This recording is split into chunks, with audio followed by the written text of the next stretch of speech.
Just for protocol, generally.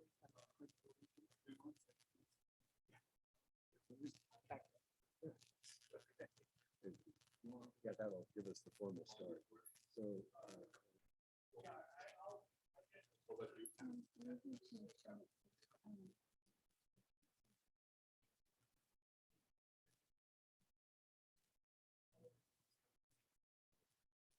in terms of the posting, yeah, so we did this first.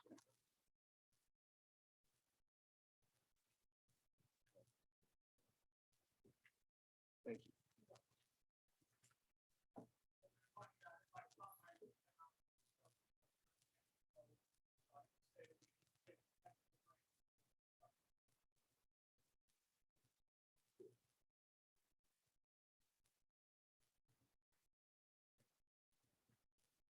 Do we do the same thing if we need the restroom?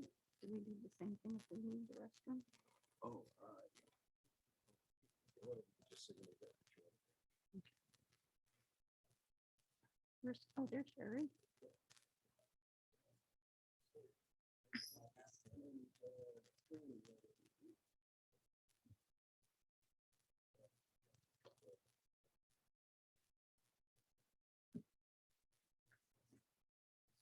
working well.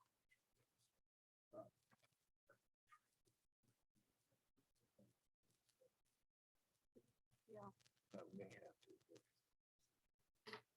But that's what I was looking here. I wanna check.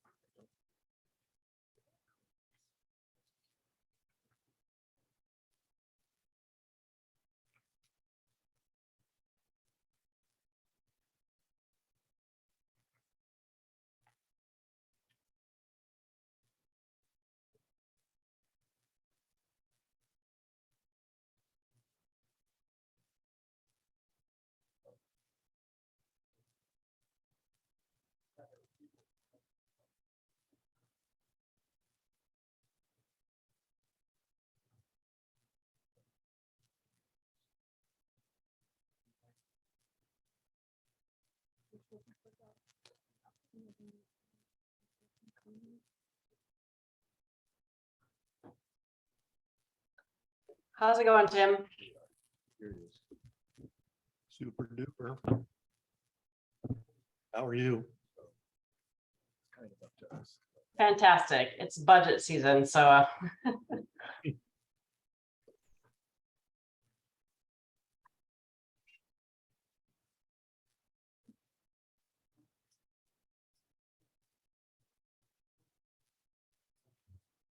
This one too. Hello, people on Zoom. Can you hear us from the boardroom? Yes. Watch these two. Can you hear us from the Vets Hall? The people on Zoom, Tim? I can hear. Okay, good. Thank you.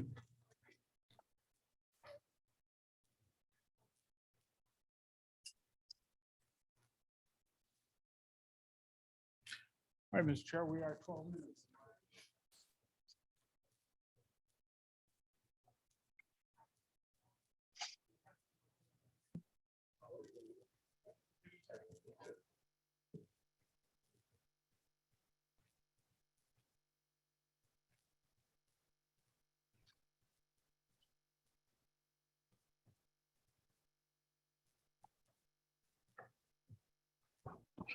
Hi, ladies and gentlemen, we are recording and broadcasting the floor. Thank you. It is noon, so we're ready to commence the meeting. Welcome to everybody that has taken the trouble to show up today. If you will be also good as to join me in the Pledge of Allegiance. I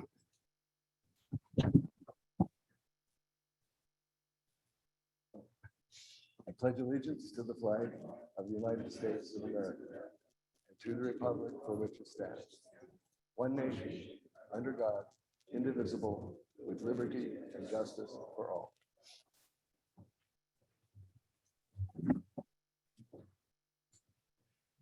Okay, all five directors being present today, we do have a quorum, so we can conduct business. I'd like to see though, is council present? I don't see him on the screen, so. Okay, just so I just want to be sure he's here. Okay. I'm here. Thank you. All right. Let me. Oh, I see. He showed up and came down. Anyway, again, so just a brief, a few words from the president's report here. We are here today to redo the actions of the meeting that we had on September 15th, where we had a hearing, and then we also had the business of the meeting. The hearing itself is not to be redone. This is the meeting itself and the actions that were taken there, which we are going to redo because of a possibility of some Brown Act issues related to the meeting. So we'll commence with some of you may be a little confused here, the public comment on agenda items that you may see on your agenda. What happens here, and we're not having general public comment today because this is a special meeting. So comment will be on the agenda items themselves. And I think rather than have everybody just talk right at the start, it would be more meaningful and a little more productive for all of us if the public comment occurs at the point where we're dealing with the agenda item. So what I'll do first, we will deal with the consent agenda, and then we'll move on to item 4A. So we'll take, in a minute or two, I've just kind of given you how we'll proceed here. After I do some preliminaries with the consent agenda, we will take public comment on the consent agenda. And then once we've finished with the consent agenda and we start with the regular business 4A, after the item is introduced and a few remarks from one or two directors, then we will take public comment on 4A. And then when we're finished with that, when we adjourn to closed session, again, we will take public comment prior to adjourning to closed session. So let us commence with the consent agenda. And the first question, does any director have any item that they would wish to pull? Okay, nobody seeing none. Oh, yes, yes, Director Farmer. I don't necessarily have an item that I'd like to pull, but if Utilities Manager Ray D'Enzo is available, I'd just like to ask him a question about an item in the expenditure report. Haley is telling me that Mr. D'Enzo is present. So Mr. D'Enzo, if you could come up, let us, okay. So please go ahead, Director Farmer. I think Mr. D'Enzo will be able to hear you. All right, Ray. I just wanted to ask you about on the bottom of page 4, Brentag Pacific Incorporated. It's for the water reclamation facility, caustic tank and plumb repair, a little over $3,300. So I would just like to know what that is, please. Mr. D'Enzo, are you there? Okay, I can answer the question. So that was a repair that was required as the nozzle of the tank that contained the sodium hydroxide. That's what the common name for caustic is. Sodium hydroxide tank corroded and broke, ended up spilling onto the secondary containment. So, but we needed to replace that primary containment tank. That was what that cost is for. Have we had, I'm going to assume this tank has been out there for the entire 8 years that the facility has been in existence. So have we had any similar problems prior to this with regard, not necessarily this tank, but any of the others? Yes, please, Mr. D'Enzo, please answer. Yeah. No, not to my knowledge. This is one of the first of its kind that's happened so far. So even though the facility isn't operating, obviously various, let's say, equipment is still needing to be replaced at times, right? Correct. The environment out there is pretty corrosive with due to it being so close to the marine layer. All right, thank you. Okay, anybody else? We're looking for items to be pulled from the consent agenda. Everybody's happy there. Does anyone wish to register a negative vote on any item in the consent agenda? Okay, thank you. Okay, well, before I go to public comment, let's see, Director Farmer, did you have any other, I think since we're redoing from the last meeting, you mentioned that there was a change to the minutes, if you recall. Change to the minutes. Okay, let me see if I can I can remind you. find that. No, I know what it is. I just need to find the minutes. What page is that on? Are you sure that's even in Try here? it's 21.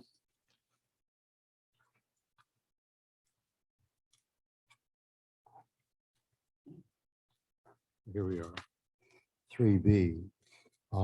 While I'm at it, before we do the minutes, I just wanted to, well,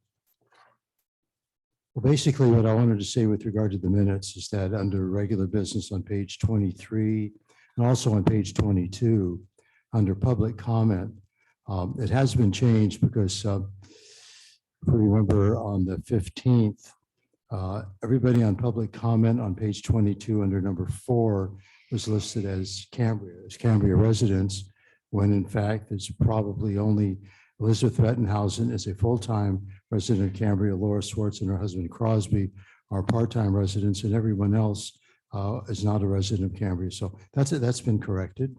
So I don't see any problem there. Okay. But I would like to make a comment, if you don't mind, just to kind of Go add ahead. this a little bit of levity here. So when you were speaking at the last meeting towards the end, and you were talking about your concern about many of us coming to the hall here with COVID and Omicron still being a problem.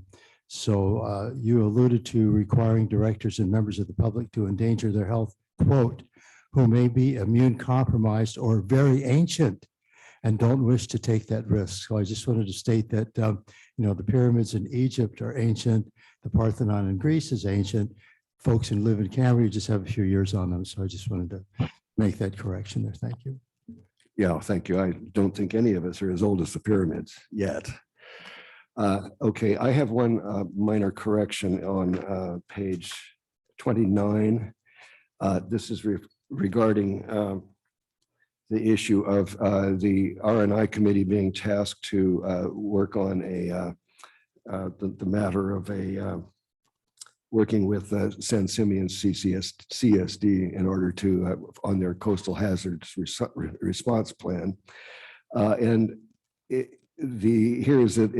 wording here suggests that the drafting of a letter would come out of that committee, but in fact, the board president, meaning myself, was instructed to go ahead and write such a letter. So that letter has in fact already gone out. Okay, and I think, do anybody else have any other corrections? 041, please leave a message at the tone.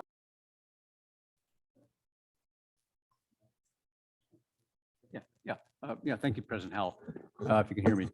I didn't want to pull an item, but just maybe to refresh people, since we're doing a redo of the actions, there was a little bit of discussion that I initiated on, I believe it was on the extension of the remote meetings.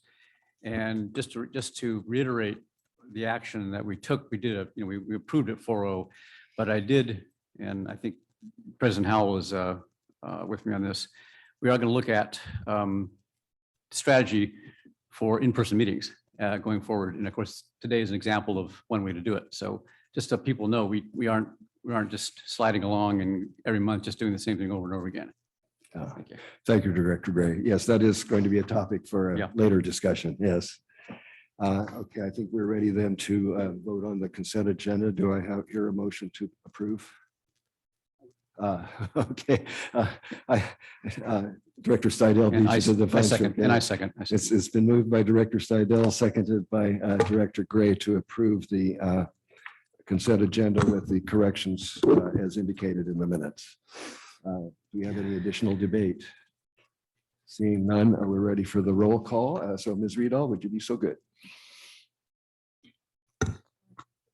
Director Stidel, Aye.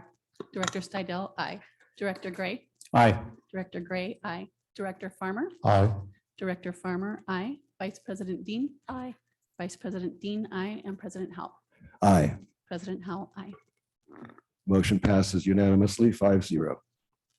So we're ready to move on now to. Sorry for the interruption. May I speak? It occurs to me, having been in a Zoom environment, that the exchanges of what we normally have done in a, sorry, I was facing away, I apologize. In a Zoom environment, how we handle the interplay with one another, since we can all see each other, is very different than being in this kind of environment. And the environment prior to Zoom was a very much more formal process in terms of using the microphone to get recognized. And I just wanted to say, I feel like I made a misstep by doing one of these, and will continue to try to realign myself back to using the microphone for recognition. Oh, thank you, Director Seidel. Yes. I would also like to say that this is the first in-person meeting that Director Gray and I have participated in, so please forgive us if we don't quite have the hang of it yet. No problem. Yes, and I guess we should a couple things, I guess, just as traffic keeping. Let's try to avoid the back and forth. So if you have, let me recognize you. Like, so if you're having a dialogue with staff, let me recognize you before you, and the other, just so everybody knows, this is the gavel. So you know, okay. All right, I see. All right. We already passed the consent agenda, and but we did have one desire to speak on that, which I think we should take. This is general. Okay. These are all next items. Okay, I have, even though we've already passed the consent agenda, I do feel that we should take the comment here. So this is Laurel Stewart. And this is on our item 3G, which is, let me just, before you begin, Laurel, that will be the issue of regarding the remote meetings. Right, yeah. it. Laurel Okay. Stewart here in Cambria. I do favor hybrid meetings such as this one. I understand you passed these.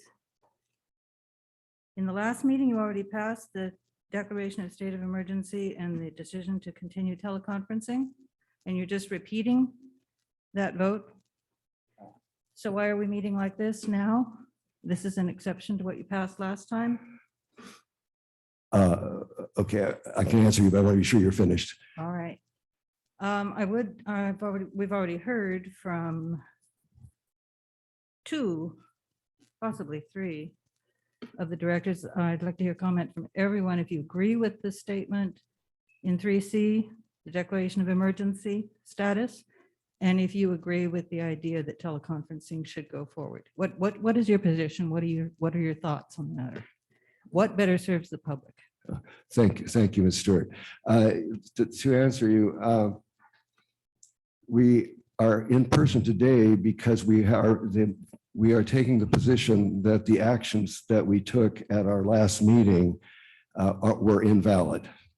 So the extension of the emergency, which allows us to meet remotely, was invalid.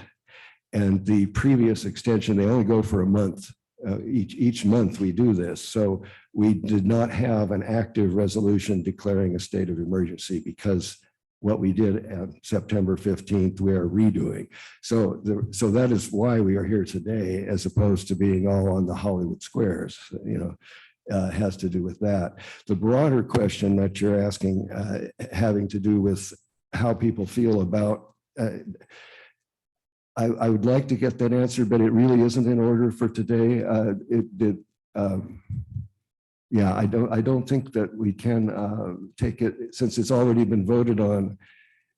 We would have had to pull that item and then had separate discussion. So I think the answer to that one, I'm afraid we'll need to wait until we bring it forward again. And as Director Gray mentioned, that is a question for us to discuss, is how we wish to go forward, because clearly we're not going to be going remote forever, and there may be some issues as to whether we go do hybrid, or at what point we go back completely into physical space.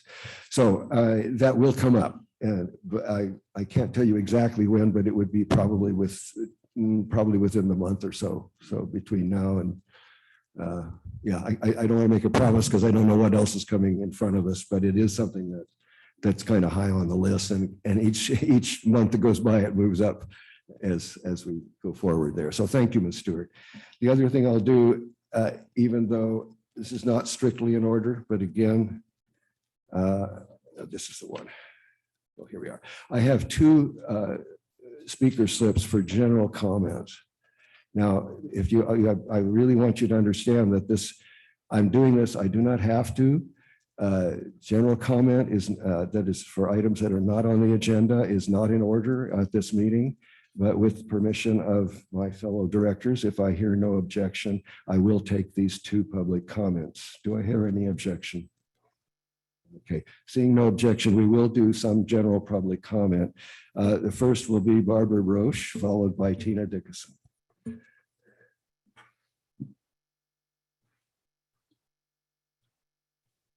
Good afternoon. My name is Barbara Roche. I'm a Cambria resident. I just wanted to comment, as Laurel did, that I hope you would seriously consider a hybrid meeting. Not everyone in Cambria has a computer. I know that's astounding to all of you. And some of those who do don't know how to use it for a Zoom meeting.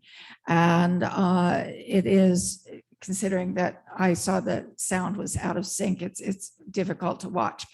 In any case, I hope that you will consider that.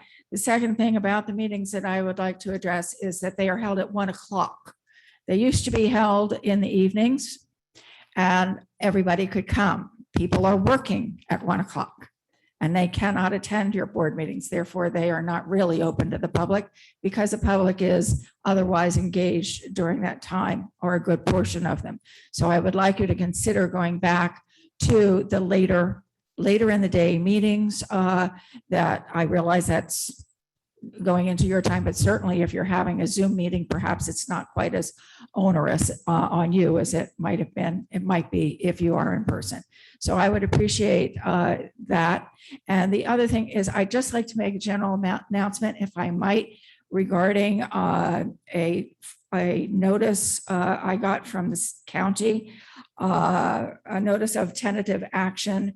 There will be a public meeting, or actually of the Board of Supervisors on October, oh, here it is, sorry. October 7th at 9 o'clock. It will be a Zoom meeting regarding the conversion of a garage to a guest house. If anybody is interested in that, it has been approved and a will serve letter has been made by the CCSD, and the county has it on a consent agenda. This is in opposition to the Coastal Commission's regulations, but there will be a hearing on it on October 7th at 9 o'clock Zoom meeting. I will be posting on Nextdoor. Thank you. Thank you, Ms. Roche. Thank you, Ms. Roche. Okay, this will be Tina Dickinson, please. Thank you, President Howell. Can you hear me? Yes. Thank you. I'm glad that you allowed these public comments just now, because I was very concerned about a meeting that did not just include the item that you were so-called challenged on, but that it relates to other items maybe that are on the agenda, but why would public comment not be allowed on items that are not, other than 4A? So that kind of confused me. But I do want to say this about prior Prop 218 notices, not this one, because we're talking about that at 4A. Almost every Prop 218 notice has been an issue of some sort. And it is generally, if not exclusively, a member of the public that has brought it to the attention of the board and or the general manager and legal counsel. So I keep all of the notices, and believe me, they're addressed differently. One from the district says notice of increases to waste and wastewater rates right there on the front, and it's addressed to Tina Dickinson. Another one says Tina Dickinson or current resident. Anybody could be living with me, but who is not paying a water, sewer, or trash bill. And so I think there's a real problem with the way these are being addressed. And certainly where somebody could see this and not know what it was relating to when it just comes like that with a couple of pieces of Scotch tape, as did this one from CCSD, but at least it was clearly noticed on the front. So going forward, I would ask staff, legal counsel, and board who oversee this, because as Vice President Dean said at the May 19th hearing, that 7 pairs of eyes were looking at that and missed what Miss Laura Swartz found. So we just have to be way more careful. I do have a question, President Howell, of you, and I need to know this. Will the board secretary be reading the letter from Howard Jarvis that was sent to you on Friday of last week? They're asking for it to be read for public comment and to be included in the minutes. Will that be read? First of all, to correct you, the letter does not ask for it to be read in public comment. I need to consult with counsel on that matter. Is there anything else? No, that's it. Thank you for letting me speak. Thank you. Forgive me, I'm still fighting with this machine here. Hold on a second. There we are. Okay, I think we're back. Okay. So let me see, that is all of the, thank you, everybody. Mr. Carmel, if I may ask you a question before we proceed. The issue is the letter from the Howard Jarvis Tax Association. Am I required to read that letter, or is that up to me? I don't see anything that specifically asks that it be read into the record. Am I missing something? I think not. That was my point. It only asks to be included in the minutes. It doesn't ask to be read at the meeting. It's your discretion as to whether you want to read it. Okay, thank you. Well, we'll see as the public comment progresses, and then we'll see about that. But at this point, it would be out of order in any case. Thank you, Mr. Carmel. Okay, I think we are ready now. Oh, sorry. I'm not used to these yet. I know. Okay, so Director Seidel, There please. is a lot of moving parts. Thank you, President Howe. I was, as it's possible that there are folks here in the Vets Hall who haven't participated in a live event before. I just thought maybe taking a moment to explain the lighting system that's on the podium and how it relates to a 3-minute timer. And as you get down to 30 seconds, I believe it'll move from green to yellow. And then when the 3 minutes has been hit, it will move to red, just as an orientation for folks when they're at the podium. Thank you, President. Thank you very much. It's yes, if I get this thing to work. So yeah, the little lights up there for speakers who are about to come up.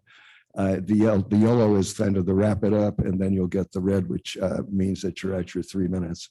So yeah, try to keep your remarks to 3 minutes. So we will commence. I think we'll start the item and then we'll take public comment. So let me just read the item so we're all clear about what, I'm sorry. Thank you. Director Farmer, please. And nothing to be sorry about. Two comments. First, usually the machine, and I can understand it's been a long time since we've operated this little gizmo here, and I've always had trouble with it. But usually it starts at 3 minutes and descends to 0, whereas you have it the opposite way. Just wanted to mention that. Also, can we as board members offer an opinion as to whether the Howard Jarvis letter should be read in public? I mean, my concern is since it has been brought up by Ms. Dickinson, I think the members of the public out here that are attending, and I want to thank everyone who is here. It looks like we have at least, I would say, 40 people. I think it would be nice if they had the opportunity to hear what the Howard Jarvis group has said about what happened, a week ago. That's my feeling. Thank you, Director Farmer. We'll proceed with this, and then as we move forward, see how long it takes to get the people who have taken the trouble to come here, make sure that everybody has had a chance to speak, and hopefully we can respond to some of your concerns. At the end of that discussion, I may choose to read the letter. Okay, so let me just read the items so we're all clear. Once I can find it. Here we are. So this is discussion and consideration of adoption of Resolution 64-2022, approving the Mission Country Disposal Solid Waste and Recycling Collection Service Rate Increase. And with that, let's see, let me start with Jim Weigold if he has anything additional. This is just to introduce the item, Jim Weigold, and then Director Dean, Vice President Dean has a few words. Thank you, President Howell. Staff is recommending that the board discuss and consider adoption of Resolution 64-2022, approving the Mission Country Disposal Solid Waste and Recycling Collection Service Rate Increase. As background, on September 15th, our last meeting, the board completed and the district completed the Prop 218 public hearing and protest process for the proposed solid waste and recycling collection service rate increase. A total of 658 protests were received, and it was determined by the protest official that there was not a majority protest. Although the board adopted Resolution 64-2022, approving the solid waste and recycling collection service rate increase, that action was challenged because the agenda for the meeting only included Zoom instructions and did not include information for the public to attend the meeting in person at the Veterans Memorial Building, as was indicated on the Prop 218 notice. As a result, the action that the board took on Resolution 64-2022, approving the increase, may be invalid under the Brown Act, and the resolution should be considered for adoption again. Thank you, sir. Thank you, Jim Weigold. Vice President Dean. I did not attend the meeting on September 15th because I was out of the country. However, I did watch the recording when I got back. And I have to say that the mass confusion at the beginning of the meeting, I understand the issues that the public had with it. And I most likely would have agreed with Director Farmer that the meeting should have been tabled. However, the issue was resolved. The meeting carried on. A lot of people left before that point. We had quite a few people make public comments. Some of the people who wished to make public comment had left already as well. We got answers to most of the questions that people did ask from Bill Statler, the independent consultant that the district hired, as well as Mr. Clarence from Mission Country Disposal. However, the people asking those questions, the majority of them were already gone. And I don't know if they followed up and watched the meeting. And while I realized that on July 21st, we had a very detailed discussion of this whole process and this whole rate increase, I realized a lot of members of the public also did not watch that and get that information.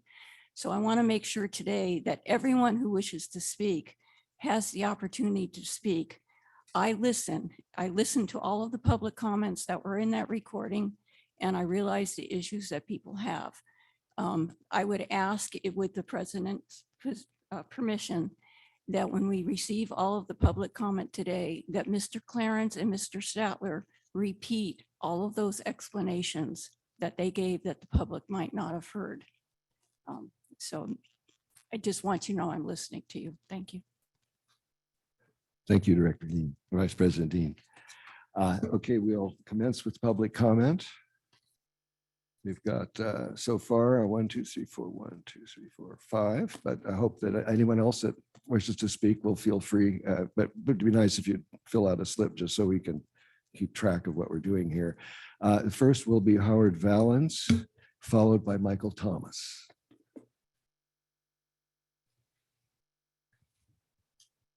Good afternoon. Welcome. My name is Howard Valens. I've been a full-time Cambria resident for 30 years here. I'm coming here to speak very briefly with regard to Resolution 64-2022.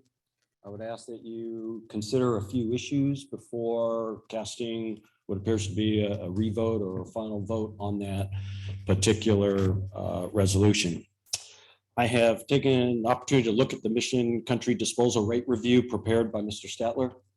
And as part of that review, I also took a look at a memorandum that he prepared for purposes of a rate review that he did in writing on April 18th, 2022. And this was a rate review, again, for the Integrated Waste Management Authority for a review rate increase of approximately 21 to 23%. And I don't know if the board has had an opportunity to look at this particular memorandum, but there are very similar percentages in this particular memorandum with the percentages in the Mission Country Disposal Rate Review that went for Cambria. When you look at it, the approval is for a 21% rate review for Napomo. And if you look at the percentages, they track very closely to the percentages in the Mission Country Rate Review. The big difference, of course, is for the Cambria one, we're initially, in essence, approving a 41% increase plus another 20% initially for another year or so to make up for lost revenue, apparently. What I can't understand is how we've come from a 21% rate increase for the exact same company servicing a slightly different area versus a 41% for us. And when you look at the two reports side by side, prepared by the same gentleman, you will see that the percentages are almost identical. They have, the only difference I see is that in Napomo with that agreement, there's a 7% profit margin, whereas for Cambria CSD, there's an 8%.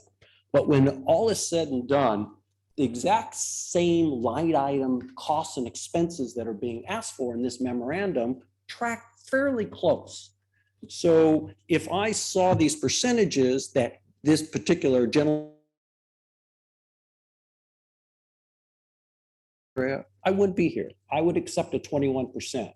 But what I do see is an additional 15+%, which seems to be driven by this profit motive of the 8%. Now they're the same profit.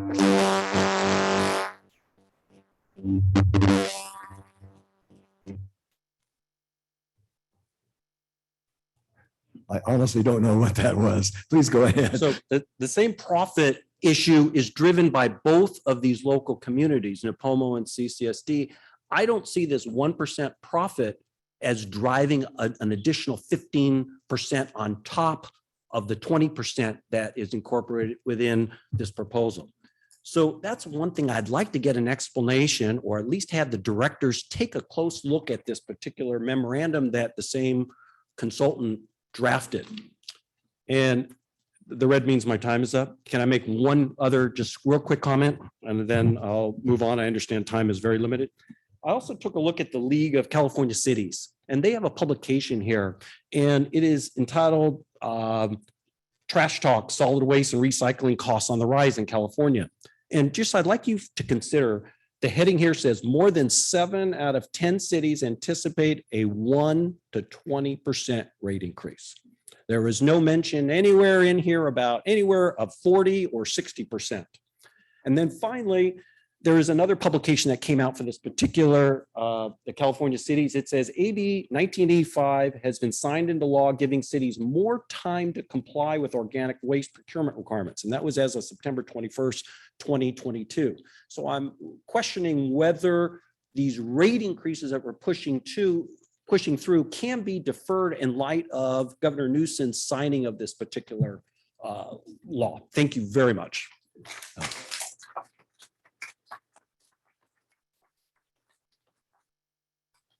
Thank you, Mr. Valens. And yes, we've taken note of some of your questions. Hopefully, maybe we can get some answers for some of those. Next will be, this will be Michael Thomas, please, followed by Jeff Wilson.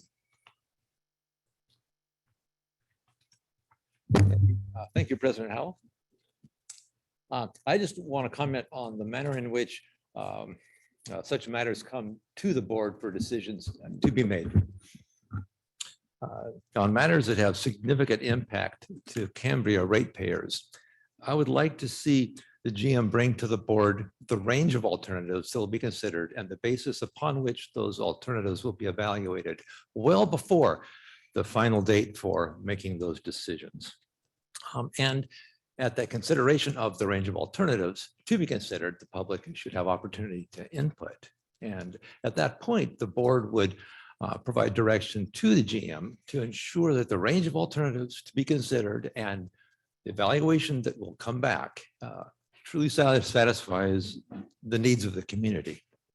And at subsequent meeting, obviously, then the board would, the GM would bring that evaluation of the alternatives back to the board. The public, again, would have opportunity to comment. And prior to any member of the board making the motion to adopt an alternative, I would want to see a discussion amongst the board and with input from the community that we're satisfied the range of alternatives considered has been adequate. We have the necessary prerequisites to make a good quality decision. And at that point, it would be appropriate for the motion and for the decision to proceed. I think that would get us a long way to avoiding some of the train wrecks of the conflicts we've seen recently. Thank you.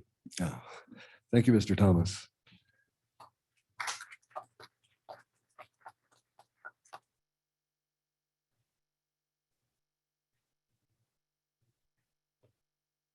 Jeff Wilson, followed by Tina Dickinson. Yes.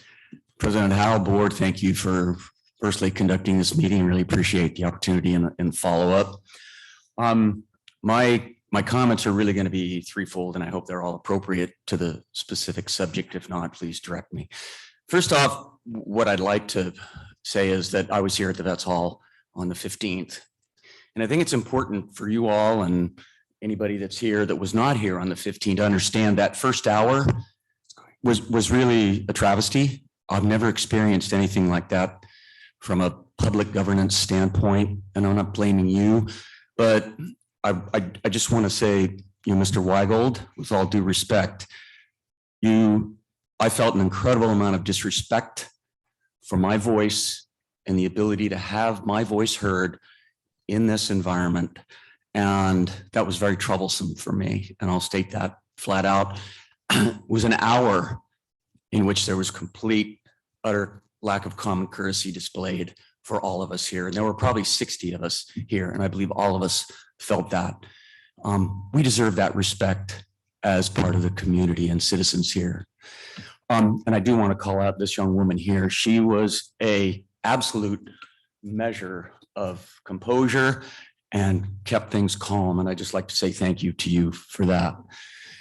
Second, so as far as the communications are concerned from CCSD, I'm relatively new to the community.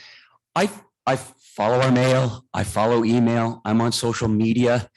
And quite frankly, you guys, I was not aware of this issue until the call for the notice of the 15th. Now, shame on me, I don't know what happened, but I was not aware of this issue. Similarly, I had no idea this meeting was being called until someone from the previous meeting called me over the weekend and say, hey, please be there on Monday. I just don't understand how that happens, you guys. You know, did everybody get advised of this meeting? If not, why not?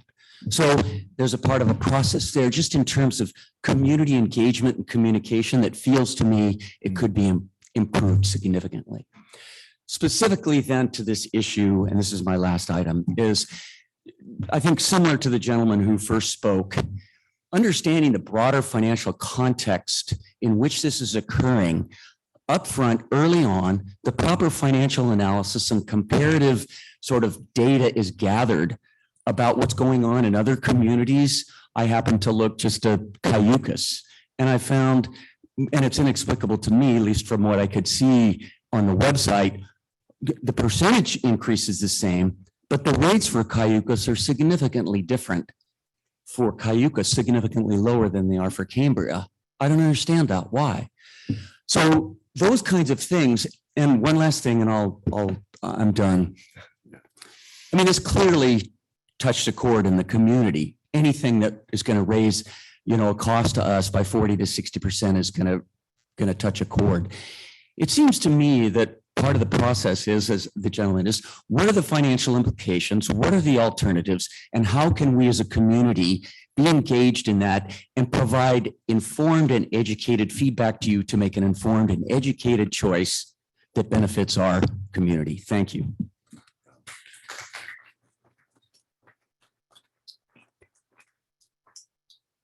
Thank you, Mr. Wilson. This will be Tina Dickinson, followed by Michael Calderwood. Thank you, President Howell and the board. I was here on the 15th of September for the meeting, and as Mr. Wilson just stated, it was like something we've never witnessed before. As chaotic as some meetings have been in the past decades here, this was beyond measure. So I would like to ask you again, President Howell, will you be reading or have the board secretary read the letter from Howard Jarvis? Are you finished with your comment? No, I'm not finished. Please go ahead. Okay, then. I'm not going to- Okay, fine. Stop. I will not enter into an argument with you. You're certainly welcome to read the letter if you Yes, wish. no argument needed. I just was trying to get permission to find out if you, okay, fine. Well, you don't need permission to read the All right, letter. You very can read good. anything you want. Then we'll move on, and I will read the letter, September 23rd, 2022, to Lee Dell, Board Secretary, via email and overnight delivery. Read the September 26, 22 Board Special Meeting. Dear Board Secretary, please copy all board members on the attached letter and incorporate the attached letter into the minutes as public comment for the special meeting of September 26, 2022. Kind regards, Laura Doherty, Director of Legal Affairs, Howard Jarvis Taxpayers Association. Dear Mr. Howell and board members, it has come to our attention that the purpose of item 4A on the September 26, 22 special meeting agenda is to discuss the Proposition 218 hearing held on September 5th, 2022 for trash rate increases in Cambria. We understand that there were such severe technical malfunctions that many members of the public were not able to be heard. These members came to 1000 Main Street to personally voice their concerns over the rate increases and possibly to submit written protests. The candor in item 4A regarding non-compliance with the Brown Act is appreciated. Given, among other potential concerns, that members could not be heard and were so heavily disoriented by the malfunctions, Howard Jarvis feels the Proposition 218 process was compromised as well. We encourage you to renotice the Proposition 218 hearing and to provide effective means for public participation. Incidentally, we also encourage you to review your franchise agreement with Mission Country Disposal. As you are likely aware, the recent Supreme Court decision in Zolli versus City of Oakland disapproved of franchise fees for trash service and acknowledged that customers have standing to challenge them. Kind regards, Laura Doherty, Director of Legal Affairs. I am troubled by what happened at the meeting here at the Vets Hall. When you found out there were issues with communication, Director Howell, you said, quote, "We're in trouble here." And legal counsel Carnell said, "It's problematic." And then legal counsel said, "This should be continued to a date certain." And other items, you read the notice and you said, if I'd read that, I would have if we were notice, I would have gone to the vets hall. That's why people showed up. They read the notice clearly. And not only that notice, but in the May 19th hearing, the language is the same. CCSD will hold a public hearing to consider adopting the proposed rates as follows. Date, May 19th, 22. Time, starting at 1 p.m. Place, Cambria Veterans Memorial Hall. That's where Director Steidel had a question at the last meeting, but clearly that was an oversight as well. I was here, there were only 3 or 4 people. I was stunned on the 15th of September to see as many people here as were. So I just want to say in the Prop 218, the public hearing must be conducted on the date and time stated in the notice, and all public, at the public hearing, the agency must hear and consider all public comments regarding the fees. But they weren't given the opportunity because of the chaos that was here. It was awful. They weren't giving that opportunity. Thank you, President Howell. Thank you, Ms. Dickinson.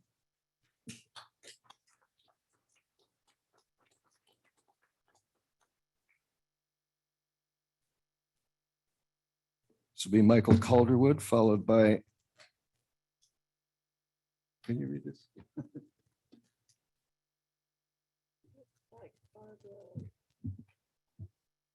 We'll try that and see. I think this is Barbara Kuyama, perhaps.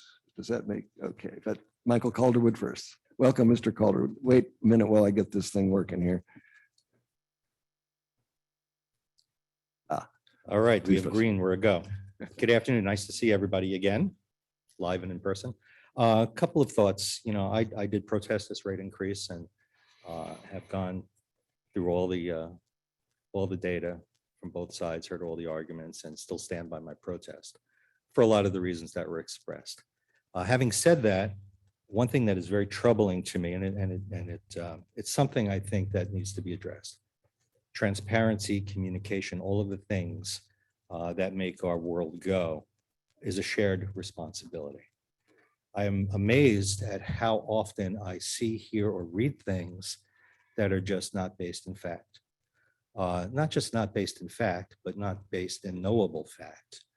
To that end, I would encourage everybody, whether elected or a member of the public, to take advantage of all of the opportunities we have to become informed. I hear frequently meetings are too long, they're boring, they're at the wrong time. There are a plethora of ways to get the information, to watch a meeting, to participate, to comment before, after, and during. One of the simplest things we can do as community members, if we really want to get informed, is to go to the CCSD website, which I believe is cambriacsd.org. Go to the little box that says sign up to get informed, check the boxes, and amazingly, you will get emails on all of the critical topics that are before the board and the public way beforehand, and give you the information that you need, that we need to become better informed, to be better citizens and better participants, and not just to default to last minute anger and upset. A lot of that upset and anger is absolutely warranted, but a lot of it could also be avoided by just us as citizens to make a more perfect union, take the time and invest some of that energy into becoming better informed so that your arguments can be worthwhile and valuable and make us all a little bit better. So I encourage us all to do that regardless of position or viewpoints. Thank you for the time. Thank you, Mr. Calderwood.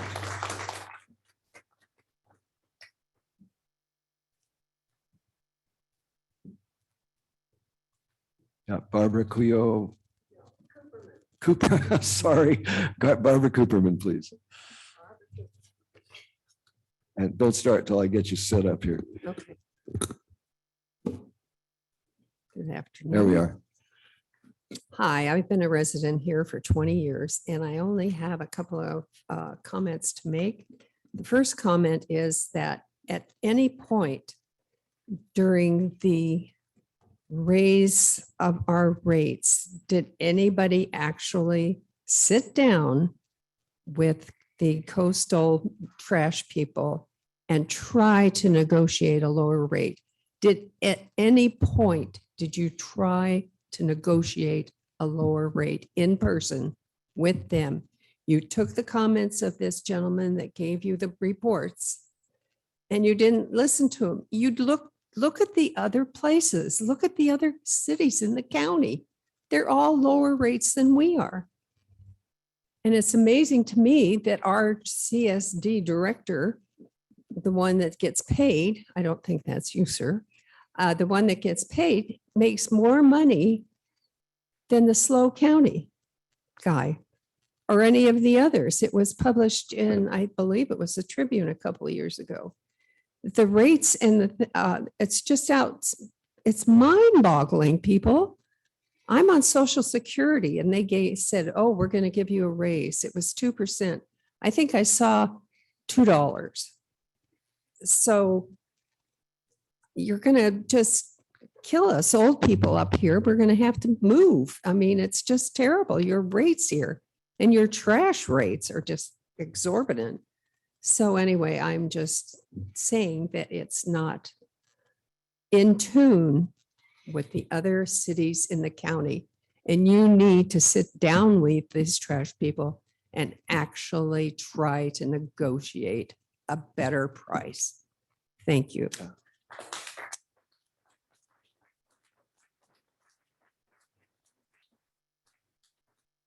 Thank you, Ms. Cooperman.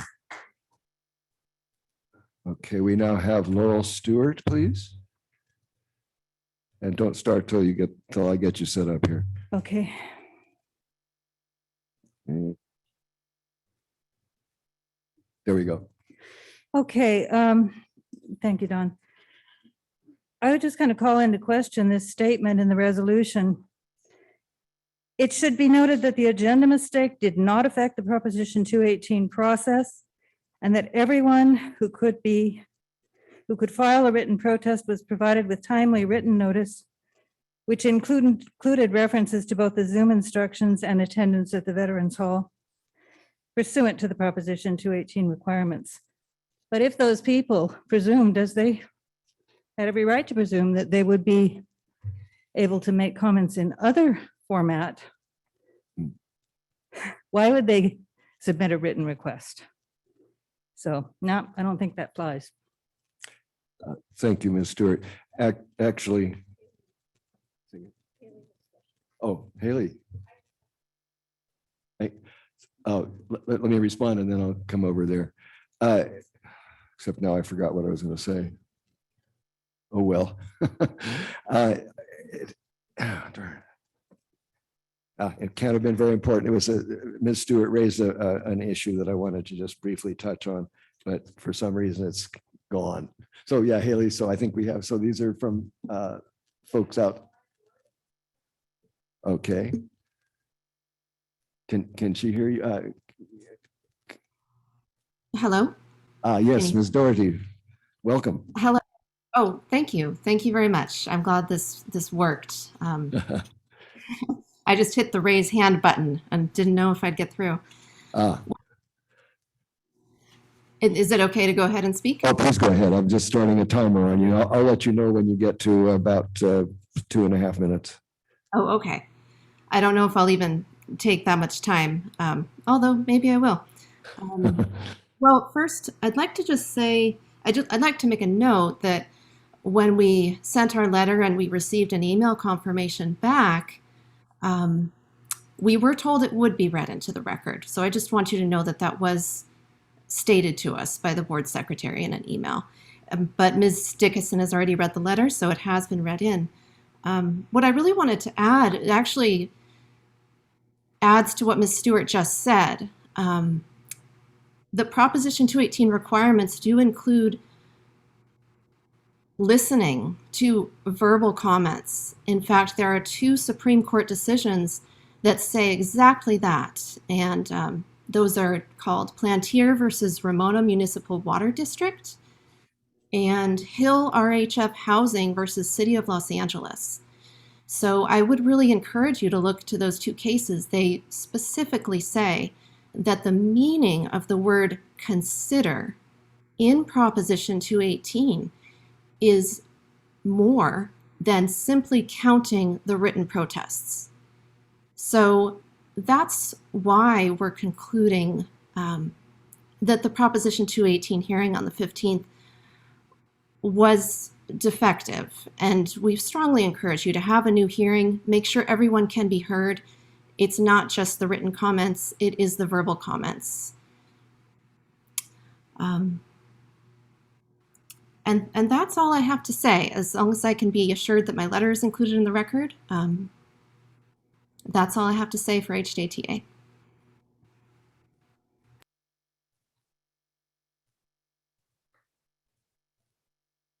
I remembered, do we have more? Well, let's go ahead and take that. Okay, Mr. Key, please come in. Good afternoon, President Howell. Okay, now don't start. Wait till I get the timer going here. Well, I'm not going to need 3 minutes, I don't think, but Okay, go for it. We're ready. okay. Well, I've listened to a lot of these comments, and I agree with almost all of them.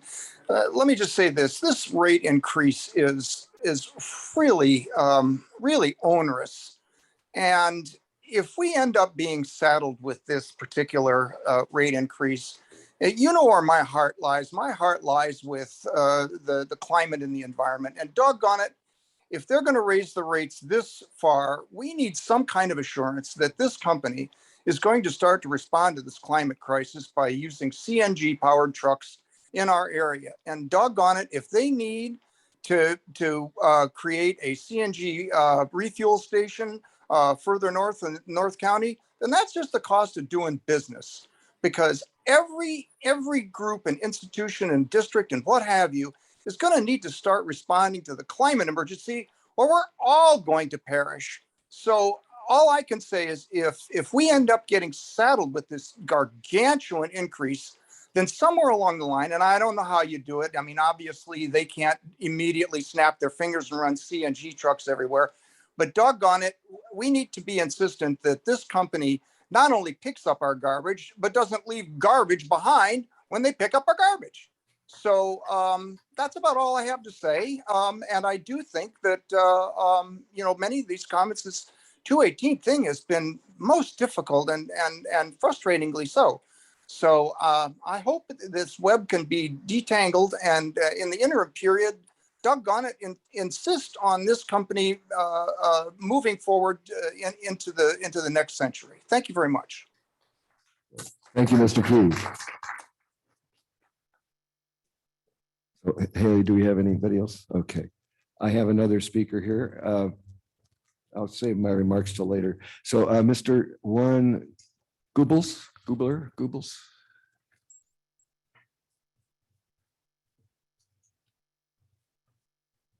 And wait till I get you started here. We're going. Thank you, Mr. President and directors. My name is Warren Goobler. And I reside at 1570 Berwick. First off, let me thank you for the time that you spend as our directors. I served for 9 years on the city council in Visalia, and I get where you're coming from. And I saw the pile of papers you had to read just for the last meeting, and I compliment you for being willing to serve. The next point is, you've obviously struck a chord with this one. You can see by the people that are attending, by the letters of protest that you receive. I suspect that's probably one of the higher numbers of protests you've received, and by the comments you've heard today. I'll be brief. Inflation in America is somewhere around 8%, and we're all aghast at that. And now we're coming back and asking for an increase of 42% on our trash bill. And on top of that, a little bit of a rebate because it wasn't done quick enough of another 20% or so. So now we're up over 61%. In my 9 years on the city council, we never, ever raised any fees close to that. I will tell you, we raised fees. I usually voted against a lot of them because I thought those were unnecessary, but we were talking about 2 or 3% per annum. So common sense says that either there's been some type of mismanagement by Mission, or it smacks of overreach. And I'll incorporate some of the comments earlier, particularly the first speaker and the second speaker, when they were comparing Napomo with your consultant, Mr. Statler, and how they don't quite jive and how we happen to be paying the highest rates. So I would finally cite the court, excuse me. I spent too many years in court. I cite you to Zoli versus City of Oakland, which was included in that letter which you received from the Howard Jarvis Taxpayers Association that questions whether a trash franchise falls under 218 and 226, whereby you can use the protest version rather than an actual vote. I would suggest that if you did put this to a vote, it might be shot down pretty easily. Having said that, I would conclude by asking, or first, I would point out that each of the directors has the right and ability to vote no today if they choose to do so. And regardless of how you intend to vote, I would appreciate hearing from each of you in turn as to why you're going to vote the way you're going to vote. But thank you for your time today.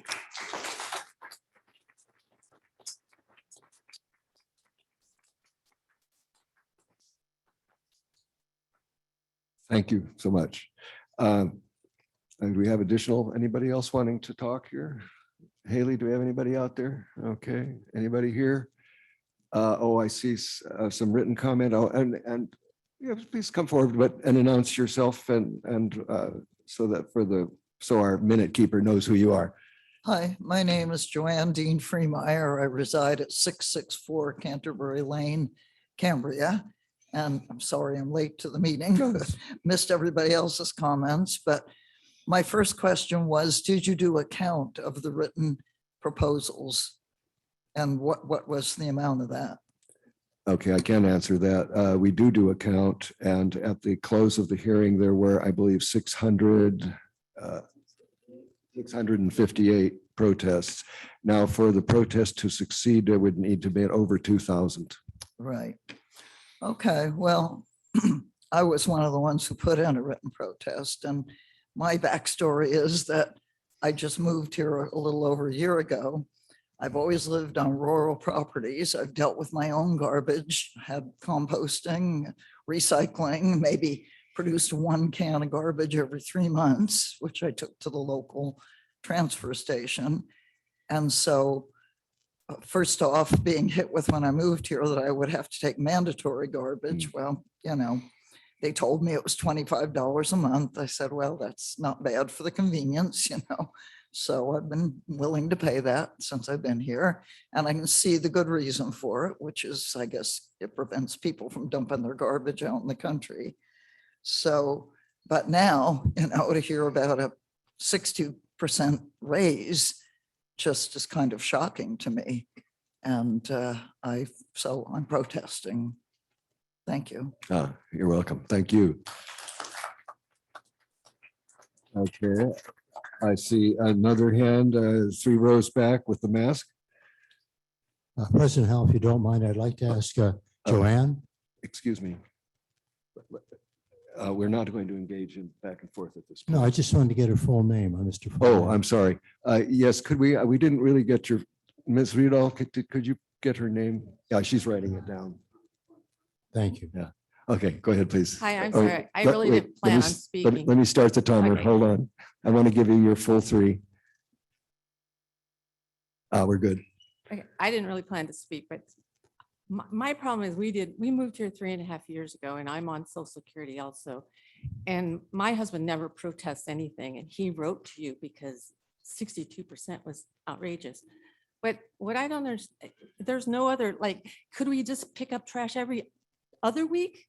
I don't have enough trash for them to come even once a month, and I'm going to pay for it 4 times.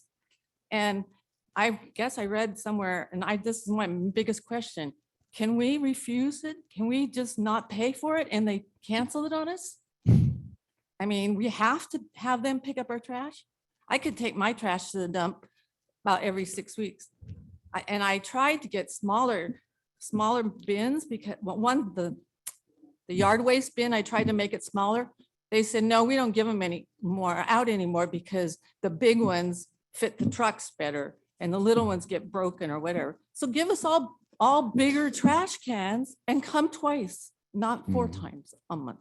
I mean, there's just got to be ways to reduce it from that big of an increase. And I know you're all talking about 62%, but in January, it's going to be 71%.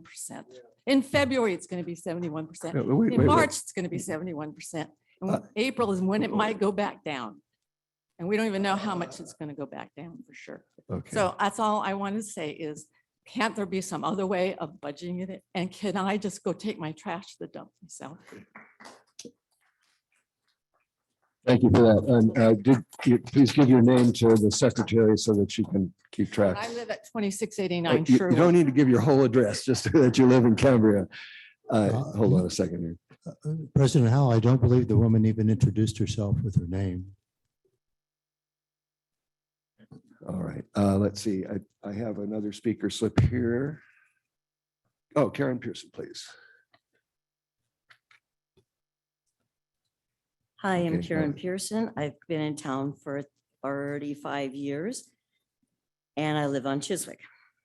And I just wanted to say that I really feel that every one of you who are directors of the CCSD should be representing the people who voted for you.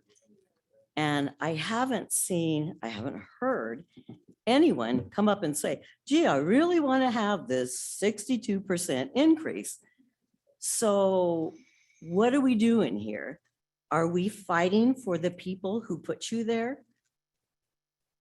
I guess I'm just not understanding why we are having such a huge increase, and you're not going back to them and saying, you know, we can discuss this. Let's see if we can take this down some.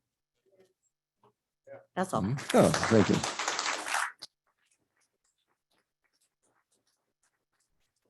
Thank you, Ms. Pearson. And okay, the gentleman in the back, if you care to come forward, Jerry.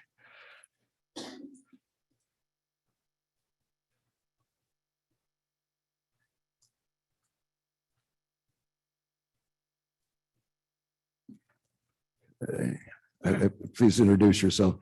Jerry McKinnon, Cambria, California. I'm reminded of a song. You know that curiosity killed the cat.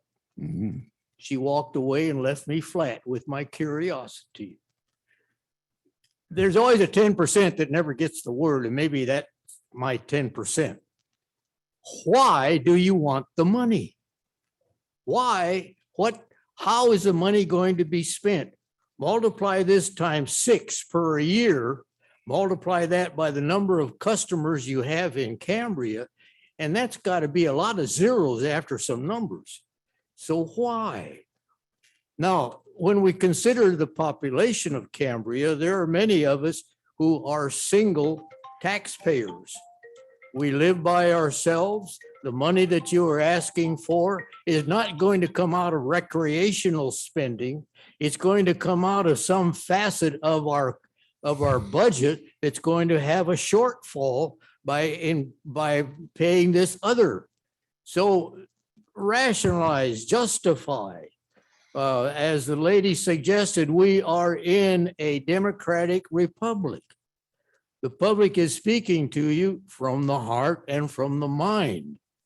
Why do you want this money? If it's justifiable in writing, or is it going to be justifiable just by a speech of some sort? We'd like to know why you want all of that money. Thank you. Okay. Thank you, Mr. McKinnon.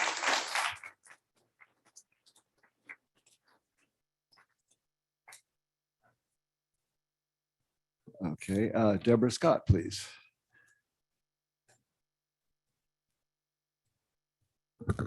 Thank you, President Howell. Welcome.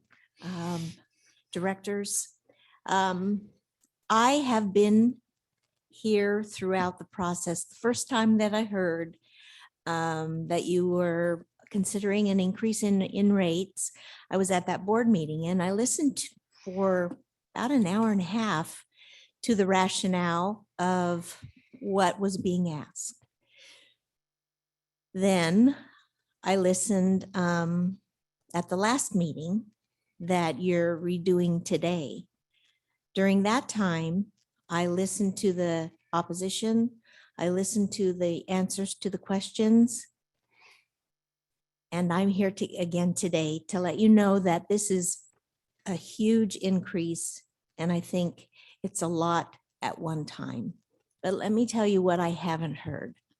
I haven't heard if you all negotiated. I haven't heard if there were alternatives. And several of the speakers today have already talked about that. So I do want to hear that. The last thing is this. Today's meeting only had to be noticed 24 hours ahead of time. There are not the people here today that were here on the 15th. There are a lot of people out there that don't even know about this meeting today. And so I'm concerned that the citizens of Cambria are not aware of what's going on. Thank you. Thank you, Ms. Scott.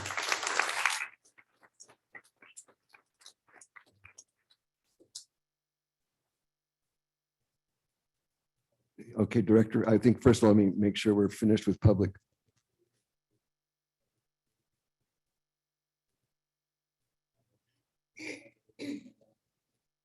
Sorry, I don't know if you all could hear me. So I just want to be sure everybody who wanted to speak has had a chance. So I don't see any other hands. No more speaker slips. So public comment is now closed on this item. Wait. I was wrong. We still have some written public comment to go. So Ms. Riedel, would you go ahead and read that?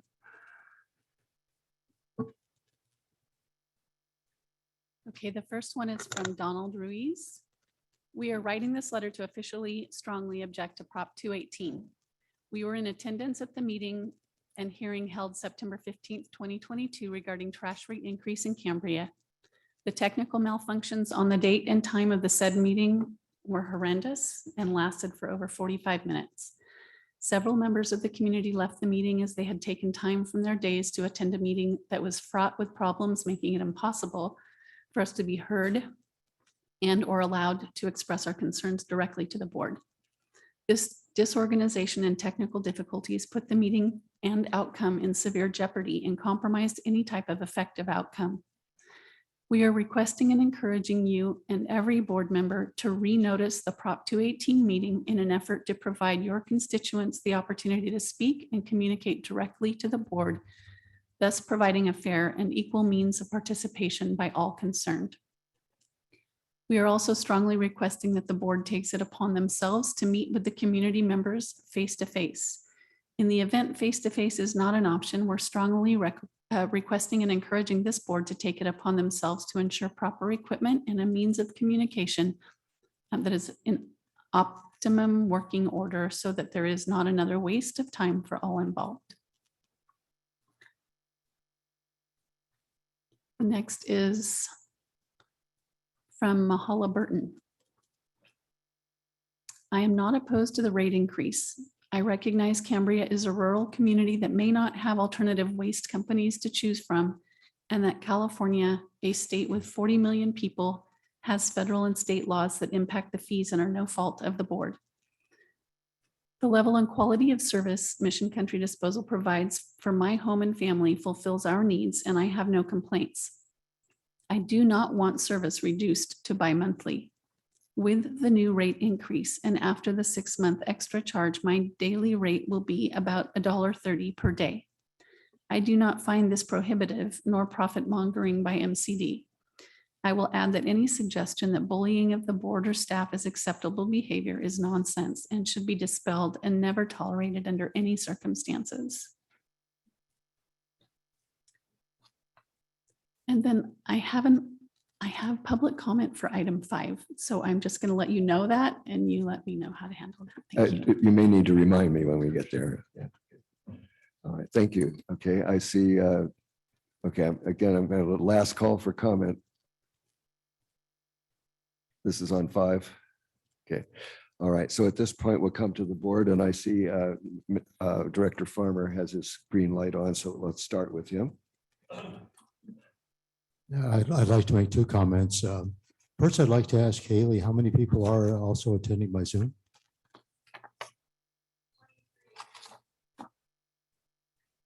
So 23, and I would say there's about 50 people here, so about 75 folks. I just want to thank all of you for showing up today and addressing the board, addressing the staff, addressing the district with passion and serious consideration for the well-being of our community.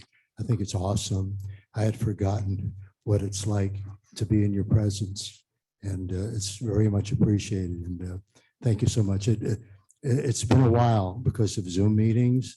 One likes to remember the power that the community has and how much we appreciate being, like I said, being here with you and the energy that's in this room. So thank you. Thank you for everything that you've said, that you presented here today. Thanks. Thank you, Director Farman. Let's see. Yes, Director Gray. Yeah, thank you, President Howell.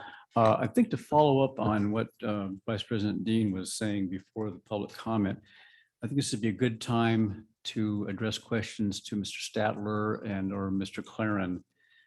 There were two questions raised in these comments, in addition to those on September 15th, I think are interesting and should do need a response.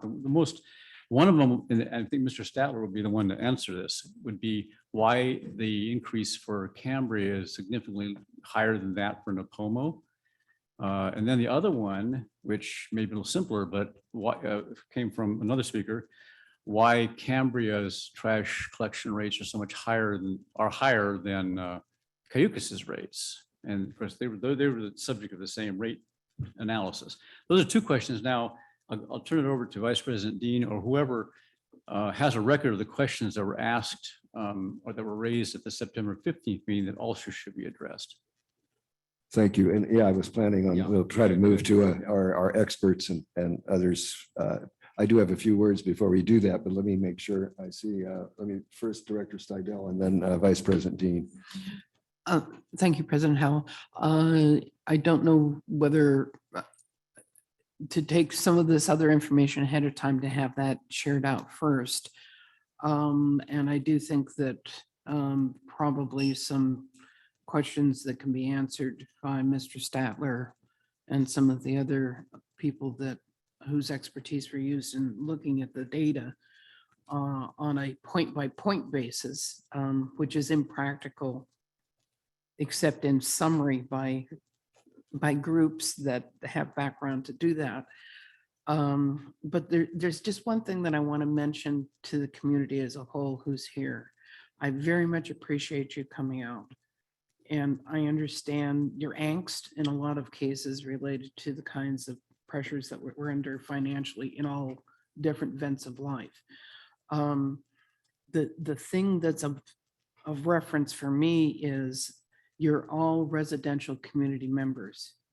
And I think you are forgetting that we have a whole structure of service to this community for our restaurants and our motels. And I'm suggesting that I don't think you want to start seeing restaurant refuse picked up every other week. I don't think that that's a practical thing to have happen. And I don't think they would think it's a practical thing to have happen, and it would be a health issue.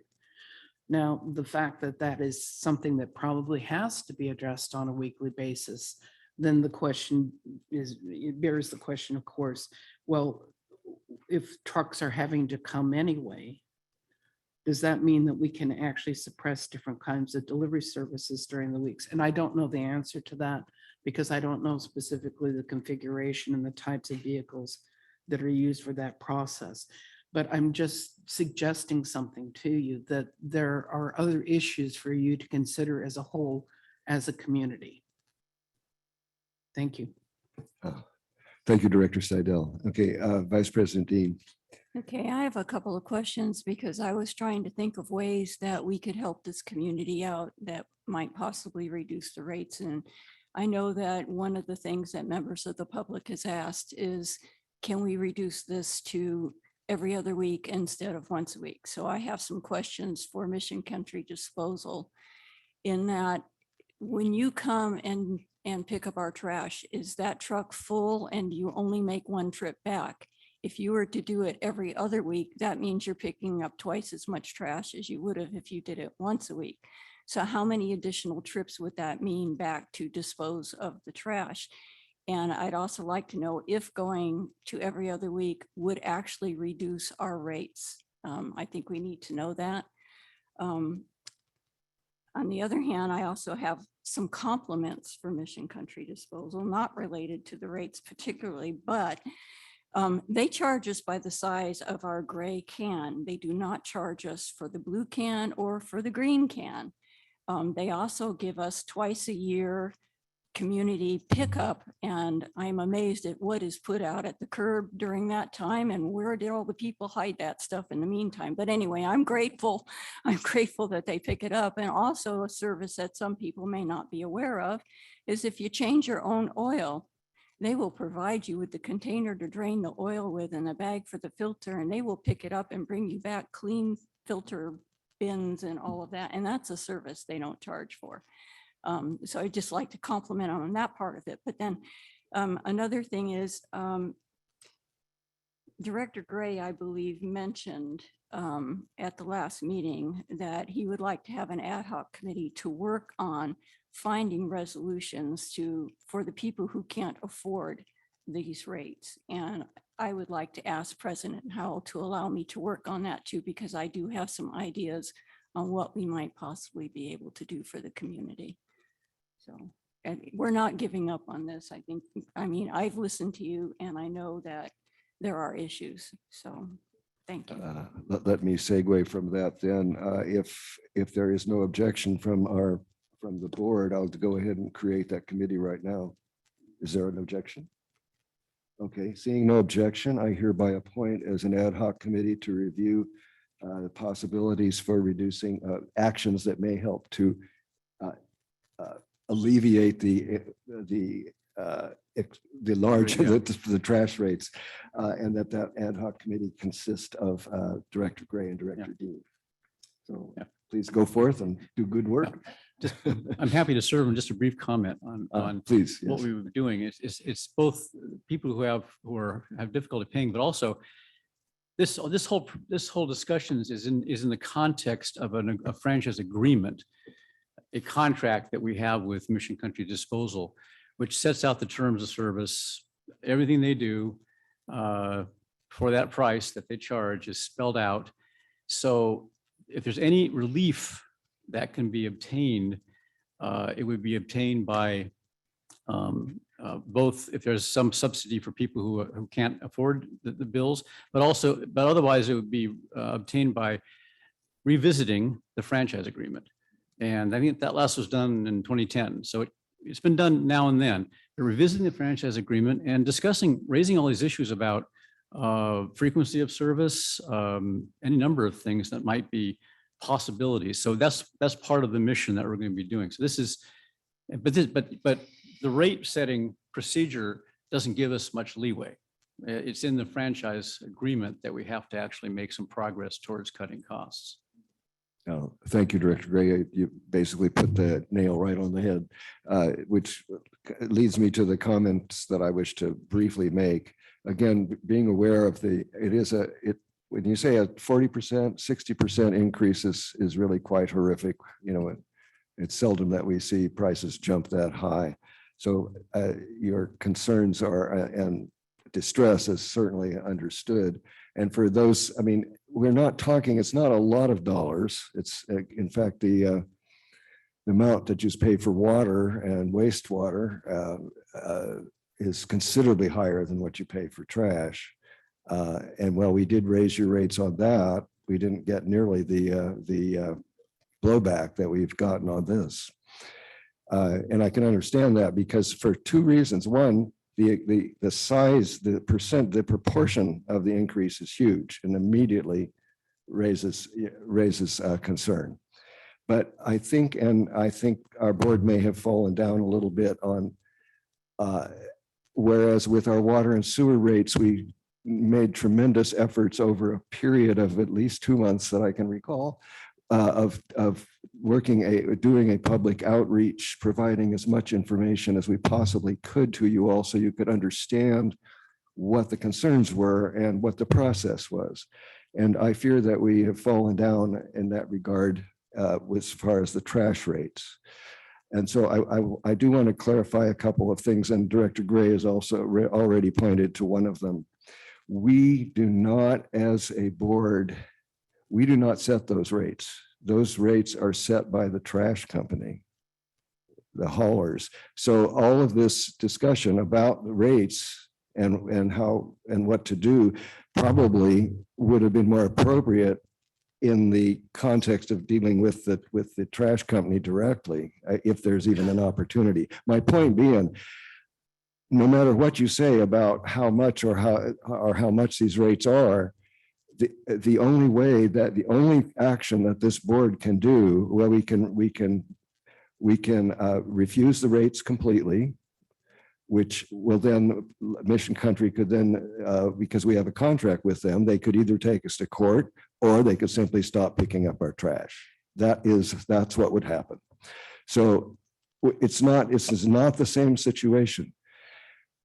The other thing about this is the rate establishment, and I may be mistaken a little bit about this, but the broad thing is there is a manual that was negotiated some 10 years ago, I believe, Mr. Claren, is that about right? The rate setting manual? 1993. So in 1993, the various entities got together and created a guideline as to how the trash companies should set their rates and what would be acceptable, what kinds of things could be passed through. The whole structure was set out in what would be now almost 30 years ago. So that document is coming up for revision. I think in another 3 years, am I not mistaken? Mr. Claren, yeah, actually I should hold off on that, relax for a minute. So there is, within a certain period of years, that rate setting manual will be up for revision. And that would really be the time where the public would need to weigh in, because that is what governs this whole rate setting process. So I just wanted to let you know that while we understand your concerns, and we will try to address particularly those of you who are living with very little extra money, and if you are already spending all your money, then an increase of $1 is too much, And so it's very important that those of us who can afford it, it may be a pain, but it's no big deal. But for some, if you're on a very fixed income, it could be a deal breaker, actually. So I think the board probably does need to look at to see what kind of relief can be provided there. The only other thing, and I'll ask Mr. Claren to come up and explain a bit in a minute here. But council can correct me if I'm wrong on this, but my understanding is that as far as the Prop 218 goes, the only protests that actually count, and this is where I may be mistaken, but this is my understanding, the only protests that actually count are written protests. You have to actually protest in writing. So if you could have had 2,000 people in this hall, but if we only had 600 writings, then the protest would fail. So that's just as important as we go forward in understanding how these processes work. Having said that, I think at this point, Mr. Claren, if you could be so good as to come up and kind of deal with some of these questions that you've been hearing. And in particular, I think one that we're hearing more than once is, why is Cambria so expensive compared to other places? That will be one thing, but I think you've heard a number of things where you could perhaps clarify for us. Yeah. Good evening, President Howell and members of the board. My name is Jeff Claren. I'm the district manager for Mission Country Disposal. We've heard a lot today, and let me just first start off by that question that you asked about Cambria. One of the reasons why Cambria is probably the most expensive in our service area, it's actually the furthest from the disposal locations. Is the furthest location the Cold Canyon landfill where all the trash goes, the digester where all the green waste goes. It's also one of the furthest out there. And the recycling facility was also in San Luis. So you got 3 facilities. The furthest distance away is from Cambria. So that was one of the big reasons why Cambria is one of the more expensive communities out there. I know there was a lot of questions, so maybe you can kind of prompt me, and I kind of took notes as I can. So if you want, each of the board members want to bring up some questions, I can definitely answer which ones you guys think is priority. Let's try that. So do it from the board. I think Director Dean, you had some in particular. how much difference would it make if we reduce the pickups to every other week? And does it involve more trips back and forth to the disposal site? I mean, it is, and how much, I guess I did already said that, how much would that decrease the rates for the people? Well, it will definitely decrease. You know, there's been studies that, you know, it's going to have to be studied in Cambria itself. But one of the things that's, you know, what's always happening is that there's 3 trucks going out there, a green waste, a recycling, and a trash truck.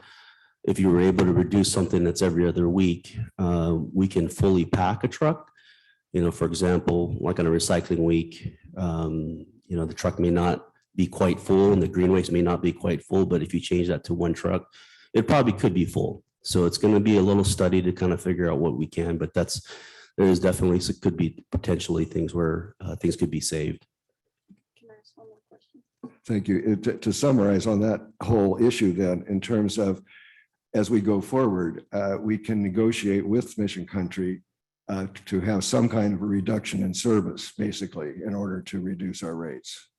But it's really kind of up to Mission Country whether they choose to do that or not. We will work with the board to see if it would, you know, what we want on this one here, but there is regulations in terms of what they call putrescible waste. It has to be picked up weekly.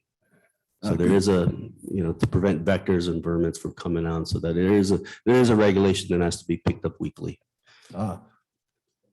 And before I go to Director Farmer, I would also mention, and then you can perhaps fill in a little bit, a significant portion of this rate increase is actually due to legislation at the state level, including legislation that I'm sure the people in this room probably voted for.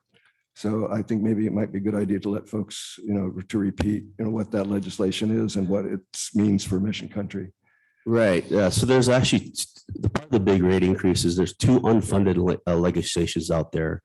You know, the first one is everyone's been talking about SB 1383. And what this is that it's a mandate by the state to reduce the organics going into the landfill. And that's why we've already actually started. We've been doing food waste into the green waste containers for quite a while. We got the head of the jump. We also built a digester that just got finished in 2018, well ahead of SB 1383. But so some of those costs were already absorbed, but there's other things that came with 1383 that was required onto not only the jurisdictions, but also the hauler. And unfortunately, you know, there was no money left in it. The second big one is the California E-Resources Board. It's called CARB. And one of the things that they're doing is they want all engines older than 2010 to be replaced. I'm sorry, older than 2009 to be replaced with something 2010 or newer. So we had a lot of trucks that were coming out that are still could work. Unfortunately, because of the regs, we're going to have to change it. There was no money part of it. And what we've been seeing is just in 2019, we could buy a garbage truck for around $350,000. This past year, that number's approached $500,000. So in a matter of 3 years, you know, it's over 40% in just the capital cost for purchasing a truck. And unfortunately, there was nothing that was done in legislation for that. You know, they're coming out with different ideas about electrification, but that's, you know, that's going to be the new wave. But unfortunately, the truck's not there yet. Thank you. We'll go to Director Farmer and followed by Director Steidel. This isn't necessarily what I wanted to bring up, but now that it's clicking into my memory, the first speaker addressed the fact that first person in spoken public comment addressed the fact that the rates down in Napomo, while certain circumstances were very similar to our community, that their rates are about half of what ours are. So perhaps you can speak to that. Also, in our agenda for the 15th, in our recent meeting, it was noticed that suddenly there's been a tremendous increase in the number of residents in our community. This doesn't necessarily have to do with the trash rates, but a tremendous increase in the number of residents in our community that are needing to pay their basic water and sewer bill late. because of, I would imagine, inflation and whatever other economic circumstances are happening in their life. And I also want to point out the fact that, as we've often heard, Cambria is considered an affluent community. And we have this dichotomy here where we have a number of people that live here, that have moved here, that have a sufficient amount of money to live a lifestyle where this type of situation doesn't affect them at all. And yet we have elderly people on fixed incomes and people in the service industry that work usually 2 jobs just to survive. So there, like I say, there's a huge difference in people that can afford to pay an increase in the bill and people that can't. And I just want to say, I personally acknowledge that. And I think everyone on this board does as well. So thank you. And so if you could address the situation with regard to the billing in Napomo versus Cambria. Thank you. Sure, Director Farmer. So please. Oh, I'm sorry. I'm going to start off with Dr. Gray. He started off with the franchise agreement. So that franchise agreement is basically what are required to, what we can charge, how we raise rates. And this franchise agreement has been referencing this 1993 reference rate manual, which is used throughout the county. Our company has actually been a big advocate to change that for the last 5 years, but this rate manual has been within several agencies, and I think we're going to get some traction maybe hopefully next year. That is kind of our goal, to kind of really push that to see if we can kind of get that updated, because as you could probably tell, from 1993, there's a lot of terms and a lot of different things that probably needs to be updated.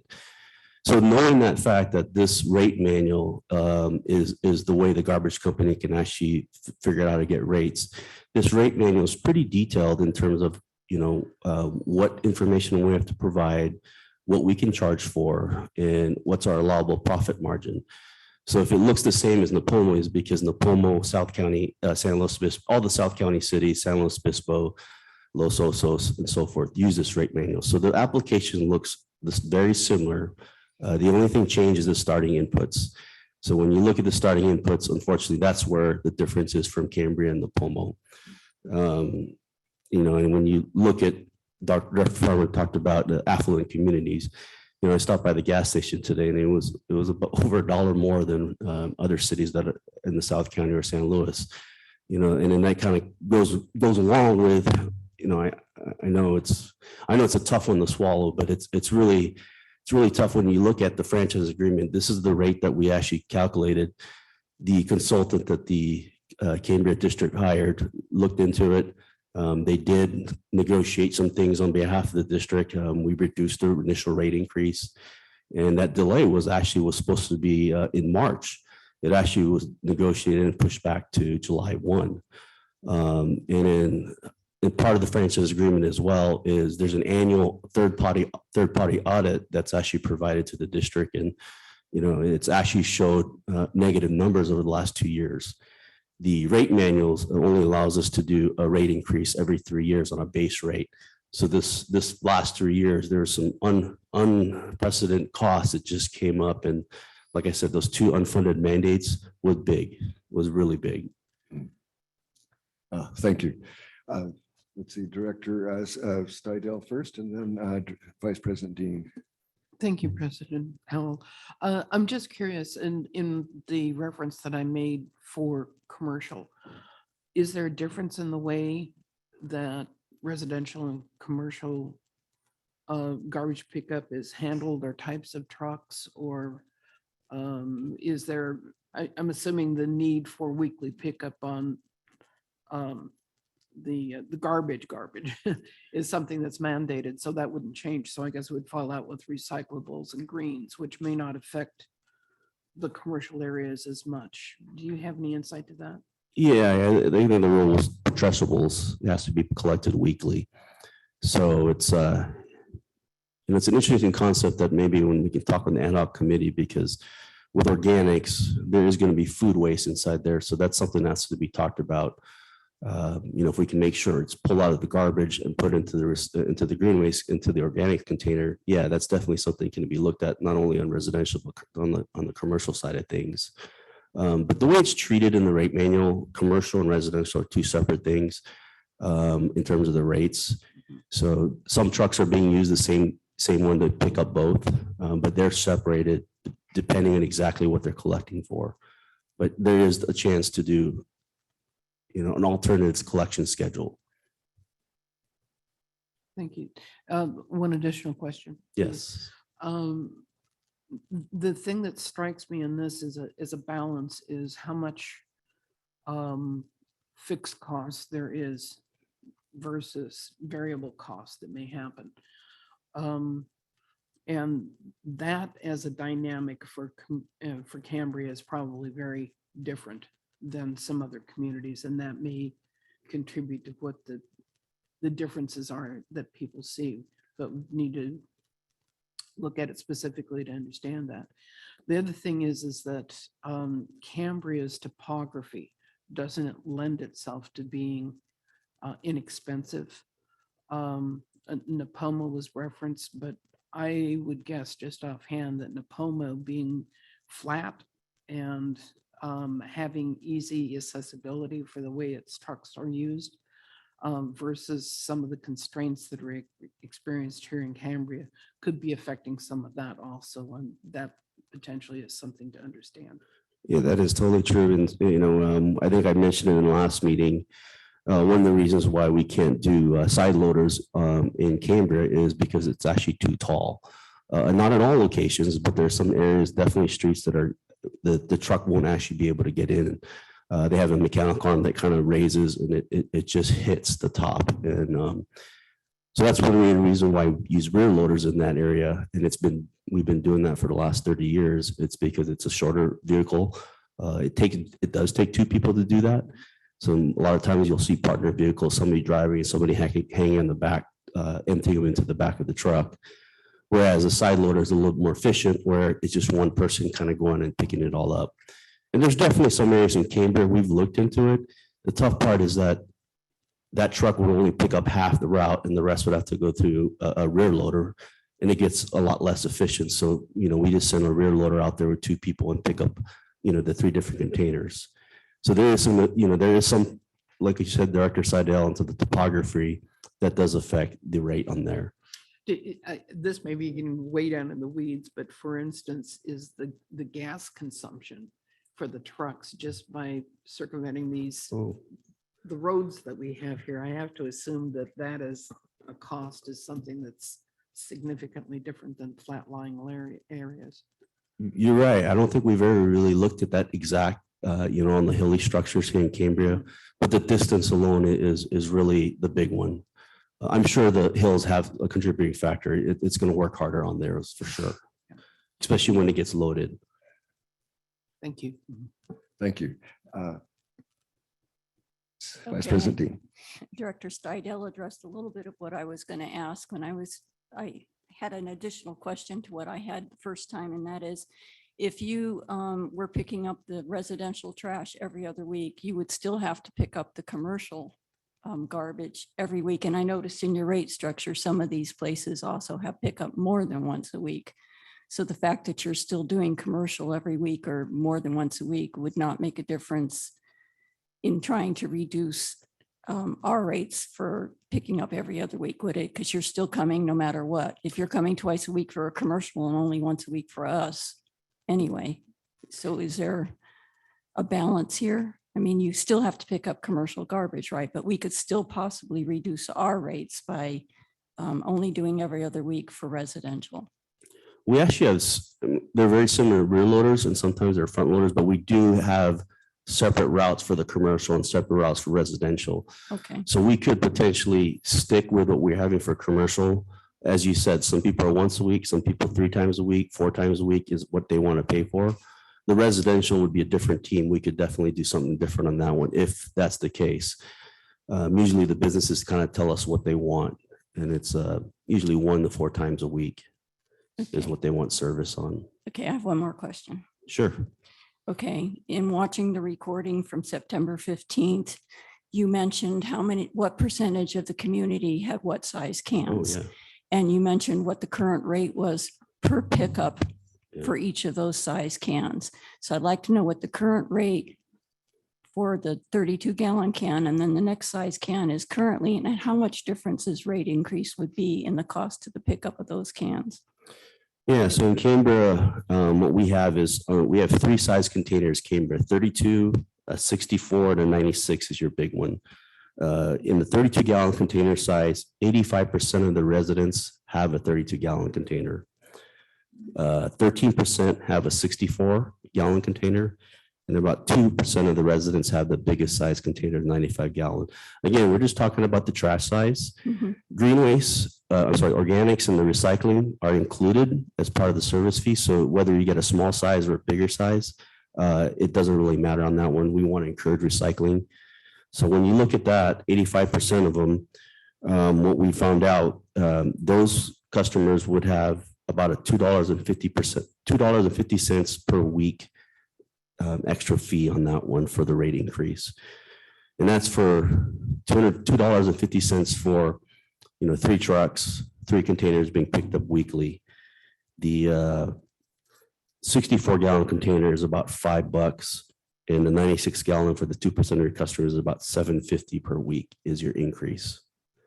Increase on what we're already paying, or that's what Yes. the cost is? Per week on that one. It's actually, on the monthly cost, it's about $10, $21, and $32. But when you break it down per week for 3 cans, it's $2.50, $5, and $7.50. Thank you. Oh, thank you. Before we go to Director Gray, I just want to, let's not get too deep into the details. As we know what we want to do in principle. The question is, how much can we do? And I think that's where your questions are leading right now. Okay, so yeah, Director Gray. Thank you, President Howell. This probably, I hope this doesn't get too much in the weeds, but I think I wanted to follow up Director Farmer's question about the Napomo comparison. I think the public speaker had said that there was like the same analysis basically brought him to the conclusion that a 20% increase was reasonable for Napomo, whereas a 41% increase was reasonable for Cambria. I think the question is, and you mentioned inputs, and maybe it's for clarification of us and the audience, but Mission Country is one of 4 affiliated companies, I think, under San Luis Garbage. Correct. Correct. And Napomo is a different, I'm saying the inputs in Napomo, I guess you talk about inputs. How are the inputs to that rate study in Napomo different from the inputs to our rate study? Because I understand that Mission Country was operating at a rather steep loss. Is it because of that their increase is going to be 20% and ours is going to be 40%? If that could be explained a little bit, I think it'd be helpful for everybody. Yeah, so South County Sanitary is the entity that services Napomo and the South County cities. Mission Country Disposal does Cambria, Cayucas, Los Osos, and a portion of the northern coast of the county. And when you look at these rate applications, one of the things that it does is that it looks at the company and it looks at what the actual expenses are being incurred. I mean, it's really laid out in the rate manual, stuff that's going out to South County Sanitary. They put all the allocations in terms of how many trucks actually went to South County, how many trucks, this Cambria is doing, and we do time studies to kind of support that, whether it's time studies or the number of customers, depending on what we use in the rate application, without going too much in the weeds. But they're all allocated to see where it is. And when you put those inputs in, the truck that's actually costing $500,000, when you break it down into what Cambria is doing, is it going to be different from what Napomo is doing for their number of customers and number of containers. And then the revenue requirement that's required in the rate manual, all we do is divide it by the number of accounts to see where it is. Napomo is much larger to see where it is, and where Napomo, Dr. Seidel talked about some fixed costs. It still takes us this much to get out here. And when you divide all that, that's the rate increase that was put on and calculated from the rate manual. I know without going too much into the weeds, I kind of try to go stay general. Thank you. Well, thank you very much. In case we have more, the questions are actually innumerable. Yeah. And it's a complex issue. I'll just point up one last thing, which does also account for the size, the proportional size of the increase to this community. And this is my understanding, so correct me if I'm wrong, is that for the is I think the last 2 years, or perhaps 2 years, a couple of years ago, but during this period of the current rates, Mission Country actually was in the red for 2 years. Correct. Yes. And so Mission Country is contractually allowed to recover that. They're not supposed to be losing money. And so they can come to us, and in our rates, we are backfilling the money that otherwise we'd be getting a free ride, and that's not fair either. So it's mainly part of the rate is to adjust for the fact that Mission Country had a deficit for 2 years. Is that? No, that's not correct. So, okay, good. Thank so in you. 2020 and 2021, we did lose money. This analysis did not include recovery of that amount. We only recovery of what it's going to be charged in 2022. So we did the way the rate manual works. Every 3 years, you have to kind of take back what you've been charging, what our expenses was, and it predicts what our revenue required is. And when we do that, we do not take into account all the losses in 2020 or 2021. All we're doing is we're taking the best picture that we know. And that's the part where the rate consultant was looking at ours as well. And we proposed rates for this year that was supposed to be implemented in March. We delayed that. We've been working with Cambria for quite a long time. So we did push that to July 1st. But the one thing that when we do this is back in October, you got to remember, when we estimated fuel, we thought it was actually going to be a little under $4 per gallon. Who knew in March that it went to $7 per gallon for diesel? So that actually, again, it was another loss for us to see where it is. We never went back and redid the application. We just went ahead and said, okay, can we just get the rate application that we submitted in October? And there was negotiation for it. The rate consultant reduced the initial rate application.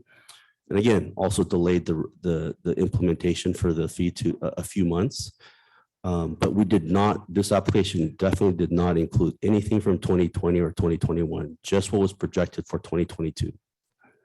Thank you for that. So my impression was absolutely wrong. And that's important, because then Mission Country needs to get some credit for the fact that they have chosen to basically eat that loss.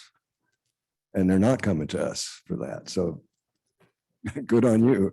So thank you. And I apologize for my. Oh, no, we feel we're an important part of this community. We've been servicing Cambria, actually all of San Luis County, for quite a long time. So, we feel like we're partners in the community as well. Thank you. Well, if there's no further, anything more from the board here, then I think we're probably ready to move on to the resolution. So I'll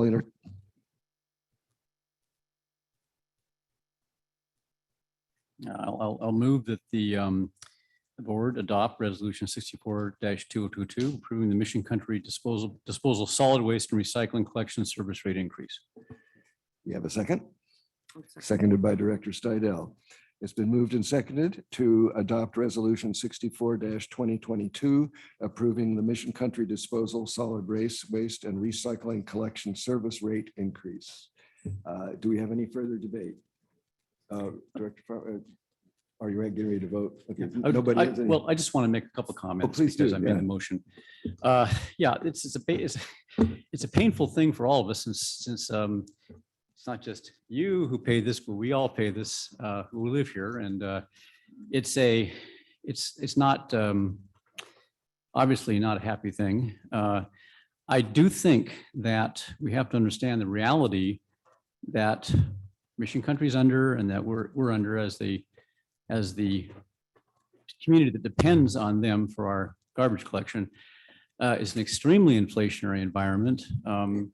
The little discussion we had about the 2 years prior to this one and the losses they incurred, it's true that they're not going to get that money back, but they have to get a rate structure for the next 3 years that allows them to, run the business in a way that it doesn't keep losing money. And that's part of the one huge reason for the size of this increase. I think the estimate of our consultant, and somebody can correct me if I'm wrong, is that in this current year, their costs are about 7.5 million, and their revenue under the current rate structure is 5.9 million. Well, that's obviously unsustainable. So that's one reason. this is unfortunately, I feel compelled to approve the increase because we're in a situation where the current rates simply were not adequate for a sustainable operation.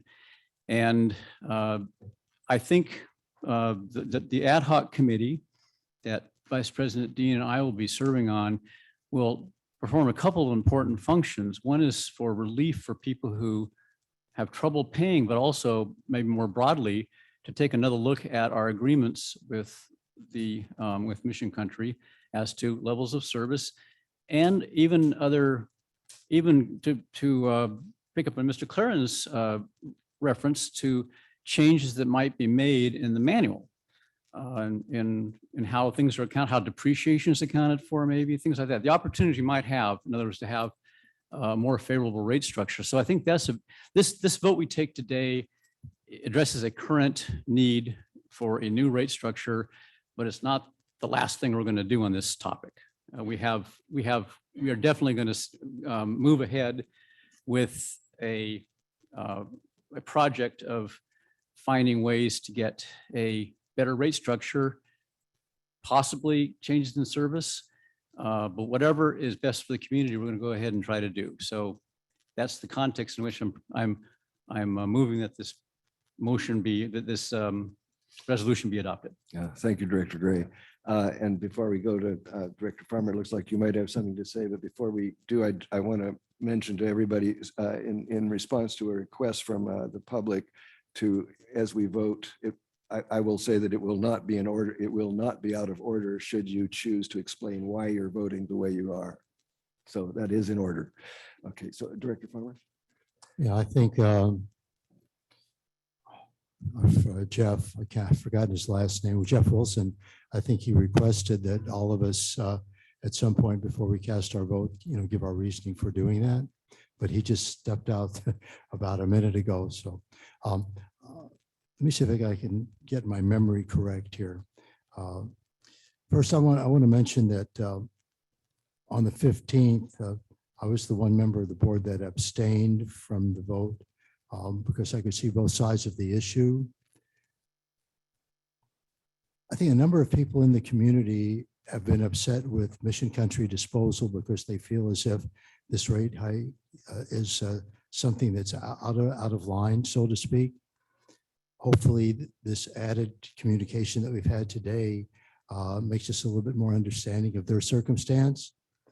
Also, I would hope that a lot of people have said that, well, the board doesn't seem that they even care because look at the vote that they cast, and they don't seem to be that receptive to the needs of those less fortunate economically in our community. And I'm hoping that this discussion that we had today kind of allays that judgment that was being made of the district. I just want to say that I think it's fairly obvious that we really do care and we really do connect with the needs of the community. And I'm going to make another suggestion. As I mentioned earlier, this uniqueness that we have here in Cambria, that we have people that are very well off, and then we have other people, especially folks retired on fixed income, Social Security and so forth.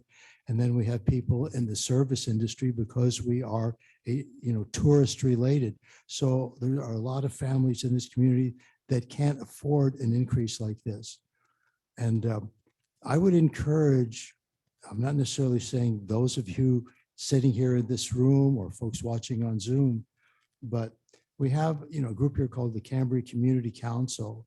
And I would hope that perhaps folks that are well off in our town might consider, how do we do some funding for people that are going to be impacted by all the increases that they're feeling in the world today, including this particular rate increase? And how do folks that can afford it, how can they in some ways maybe set up a fund to help the folks that are less fortunate? That's what community is about, caring for other members of the town that we live in. And I just want to make that suggestion, because we're all blessed to live here together, But some people, like I say, are more fortunate than others economically and otherwise. And maybe we might consider that as an added way of dealing with this particular issue as well as other economic issues. So thank you very much. Thank you, Director Farmer. So I believe we're ready to vote. Yes, ready to vote. So yes, ma'am. Go ahead. I'll take it. Yes, please. This is out of order, but I'm going to do it anyway. Before you vote, it just occurs to me that you would have more negotiating power to, like talk to the company about reducing, pick up to every other week, et cetera. You're talking about having an ad hoc committee, but why would you approve the increased fees now before you study the situation and negotiate with them for a lower fee? That's my question. I hear the question. I have to think about it for a minute. Yeah, I mean, I can take a stab at it just Sure, go ahead. off topic, but if that's the case, the company's been operating in the red for the last 2 years. And if we choose not to implement this or push this out further, it's already gone a significant amount of time in its implementation for several reasons. But if we continue to push that out and go through that process within the constraints of what they can do, basically, because it's the 1993 manual, it's those kinds of things.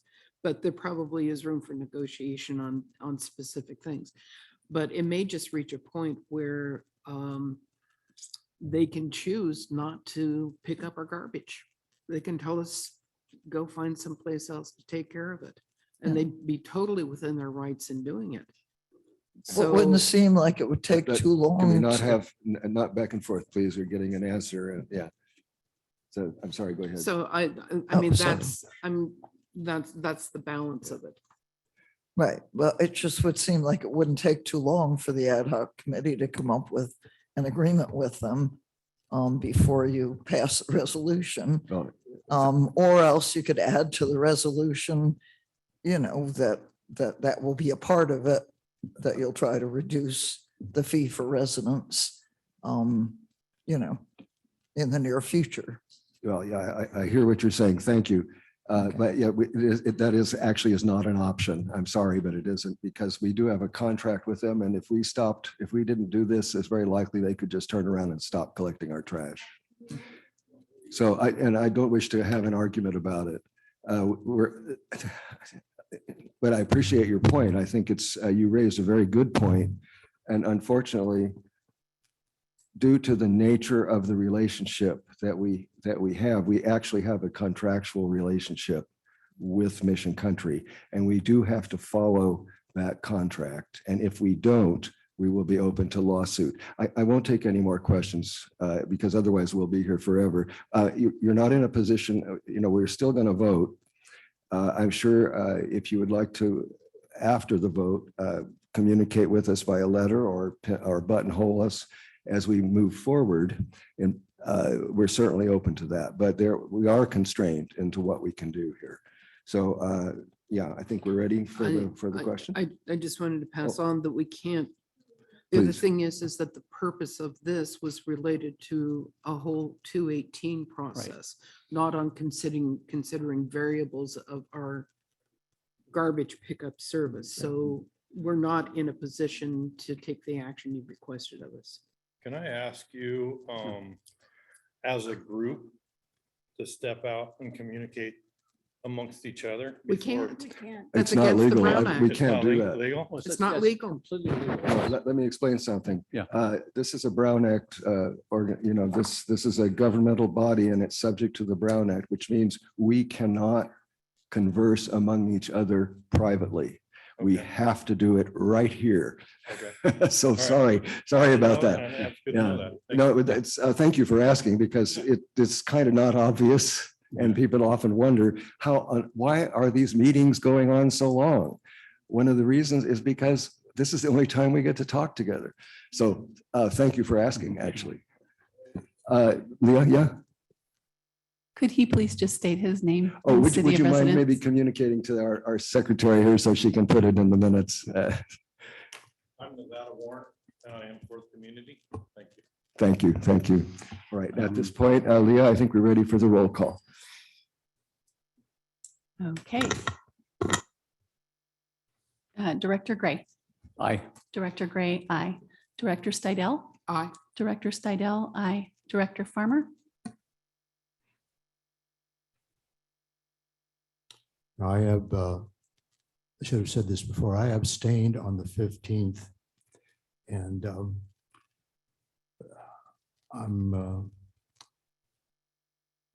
actually, I'm afraid I'm going to have to vote yes on this because I feel that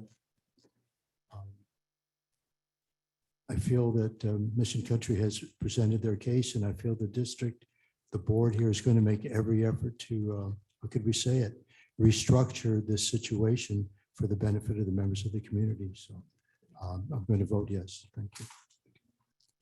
Okay, Vice President Dean. I'm going to vote yes, because I feel like Mr. Clarence is willing to work with us on this ad hoc committee to make some resolution to the issues that the public has voiced. And I think that I'm not sure if it's proper, but if the president of the board can tell me, possibly the public could email the two of us with suggestions and concerns that they have that we can work with on that ad hoc committee, along with Mr. Clarence. So my vote is yes. And President Howe. Thank you. My vote is yes. And I will say that I am very, very encouraged that I think that this board is making every effort to ameliorate the effect of this rate increase on the community. Hopefully, we will be able to arrive at something that will help. So, so that is a yes vote, Leah. So the motion passes 5-0. President Howe, aye. Oh, aye, sorry. And again, thanks to everybody for your input. It's pretty clear to me, as I said before, I think that, and this is, as president of the board, I can take responsibility that I think that we could have and should have done a better job of educating, of bringing forth the information to you all in time so that you could understand the kind of constraints that this particular process is subject to, because it's a little bit weird. It's not like our ordinary rate increases, and the relationships are not the same. And I think we all could have benefited if we had taken the trouble to do that. So hopefully future boards will take a leaf out of this book and perhaps do a better job than, and as I say, I'm not blaming my fellow directors here. It was really my responsibility. So I do apologize to the community for that. Having said that, the motion to the resolution 64-2022, approving the Mission Country Disposal Solid Waste and Recycling Collection Service Rate increase passes. Thank you again. We are now ready for item 5, which is adjourned to closed session. So this is because the session's closed, where the public is not allowed to attend, but so this is your opportunity if you wish to give us some kind of input to this closed session that we're about to enter. And as you can see, it has to do with, as you read the description of public employee performance evaluation. And that's about all I can tell you about it at this point. So I do have one request to speak, Ms. Dickinson, but I invite anybody else that wishes to. We would love to hear from you. Thank you. And don't start until I get the timer set here. Hang on a second.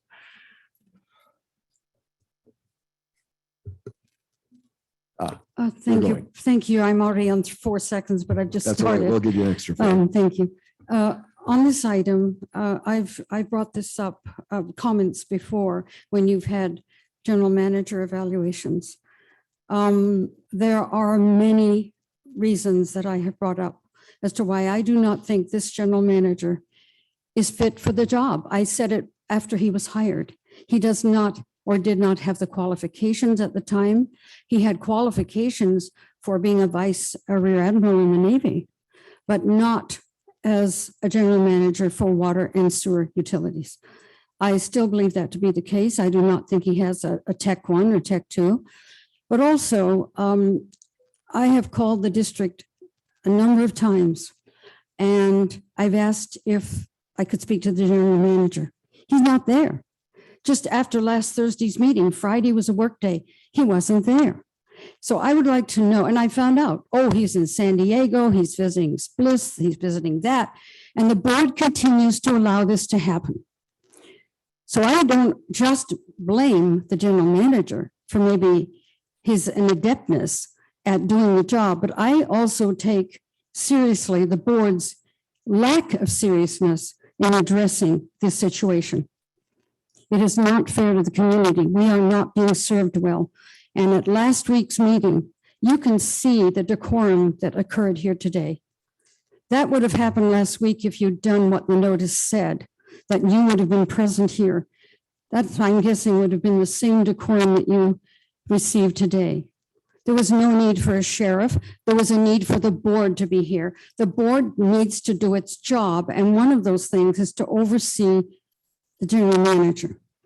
I am urging you to take that seriously today. You probably know far more than I do. You're in closed session. You have meetings. You have set the agendas. You do all kinds of things that we're not privy to. The boardwalks, we're not privy to those. We're just privy to what happens at these meetings that have been conducted now for 2.5 years on Zoom. So those are my thoughts. I can't express much more because I'm limited as a member of the public, but I do see what's happening and I'm troubled by it. So with all due respect to everyone involved here, I ask you to take some serious consideration of what's before you in closed session. Thank you.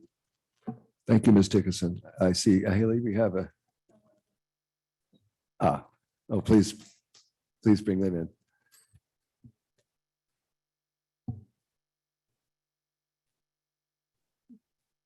Thank you very much, President Howell. I'm Elizabeth Bettenhausen, a long name that doesn't quite fit on the screen.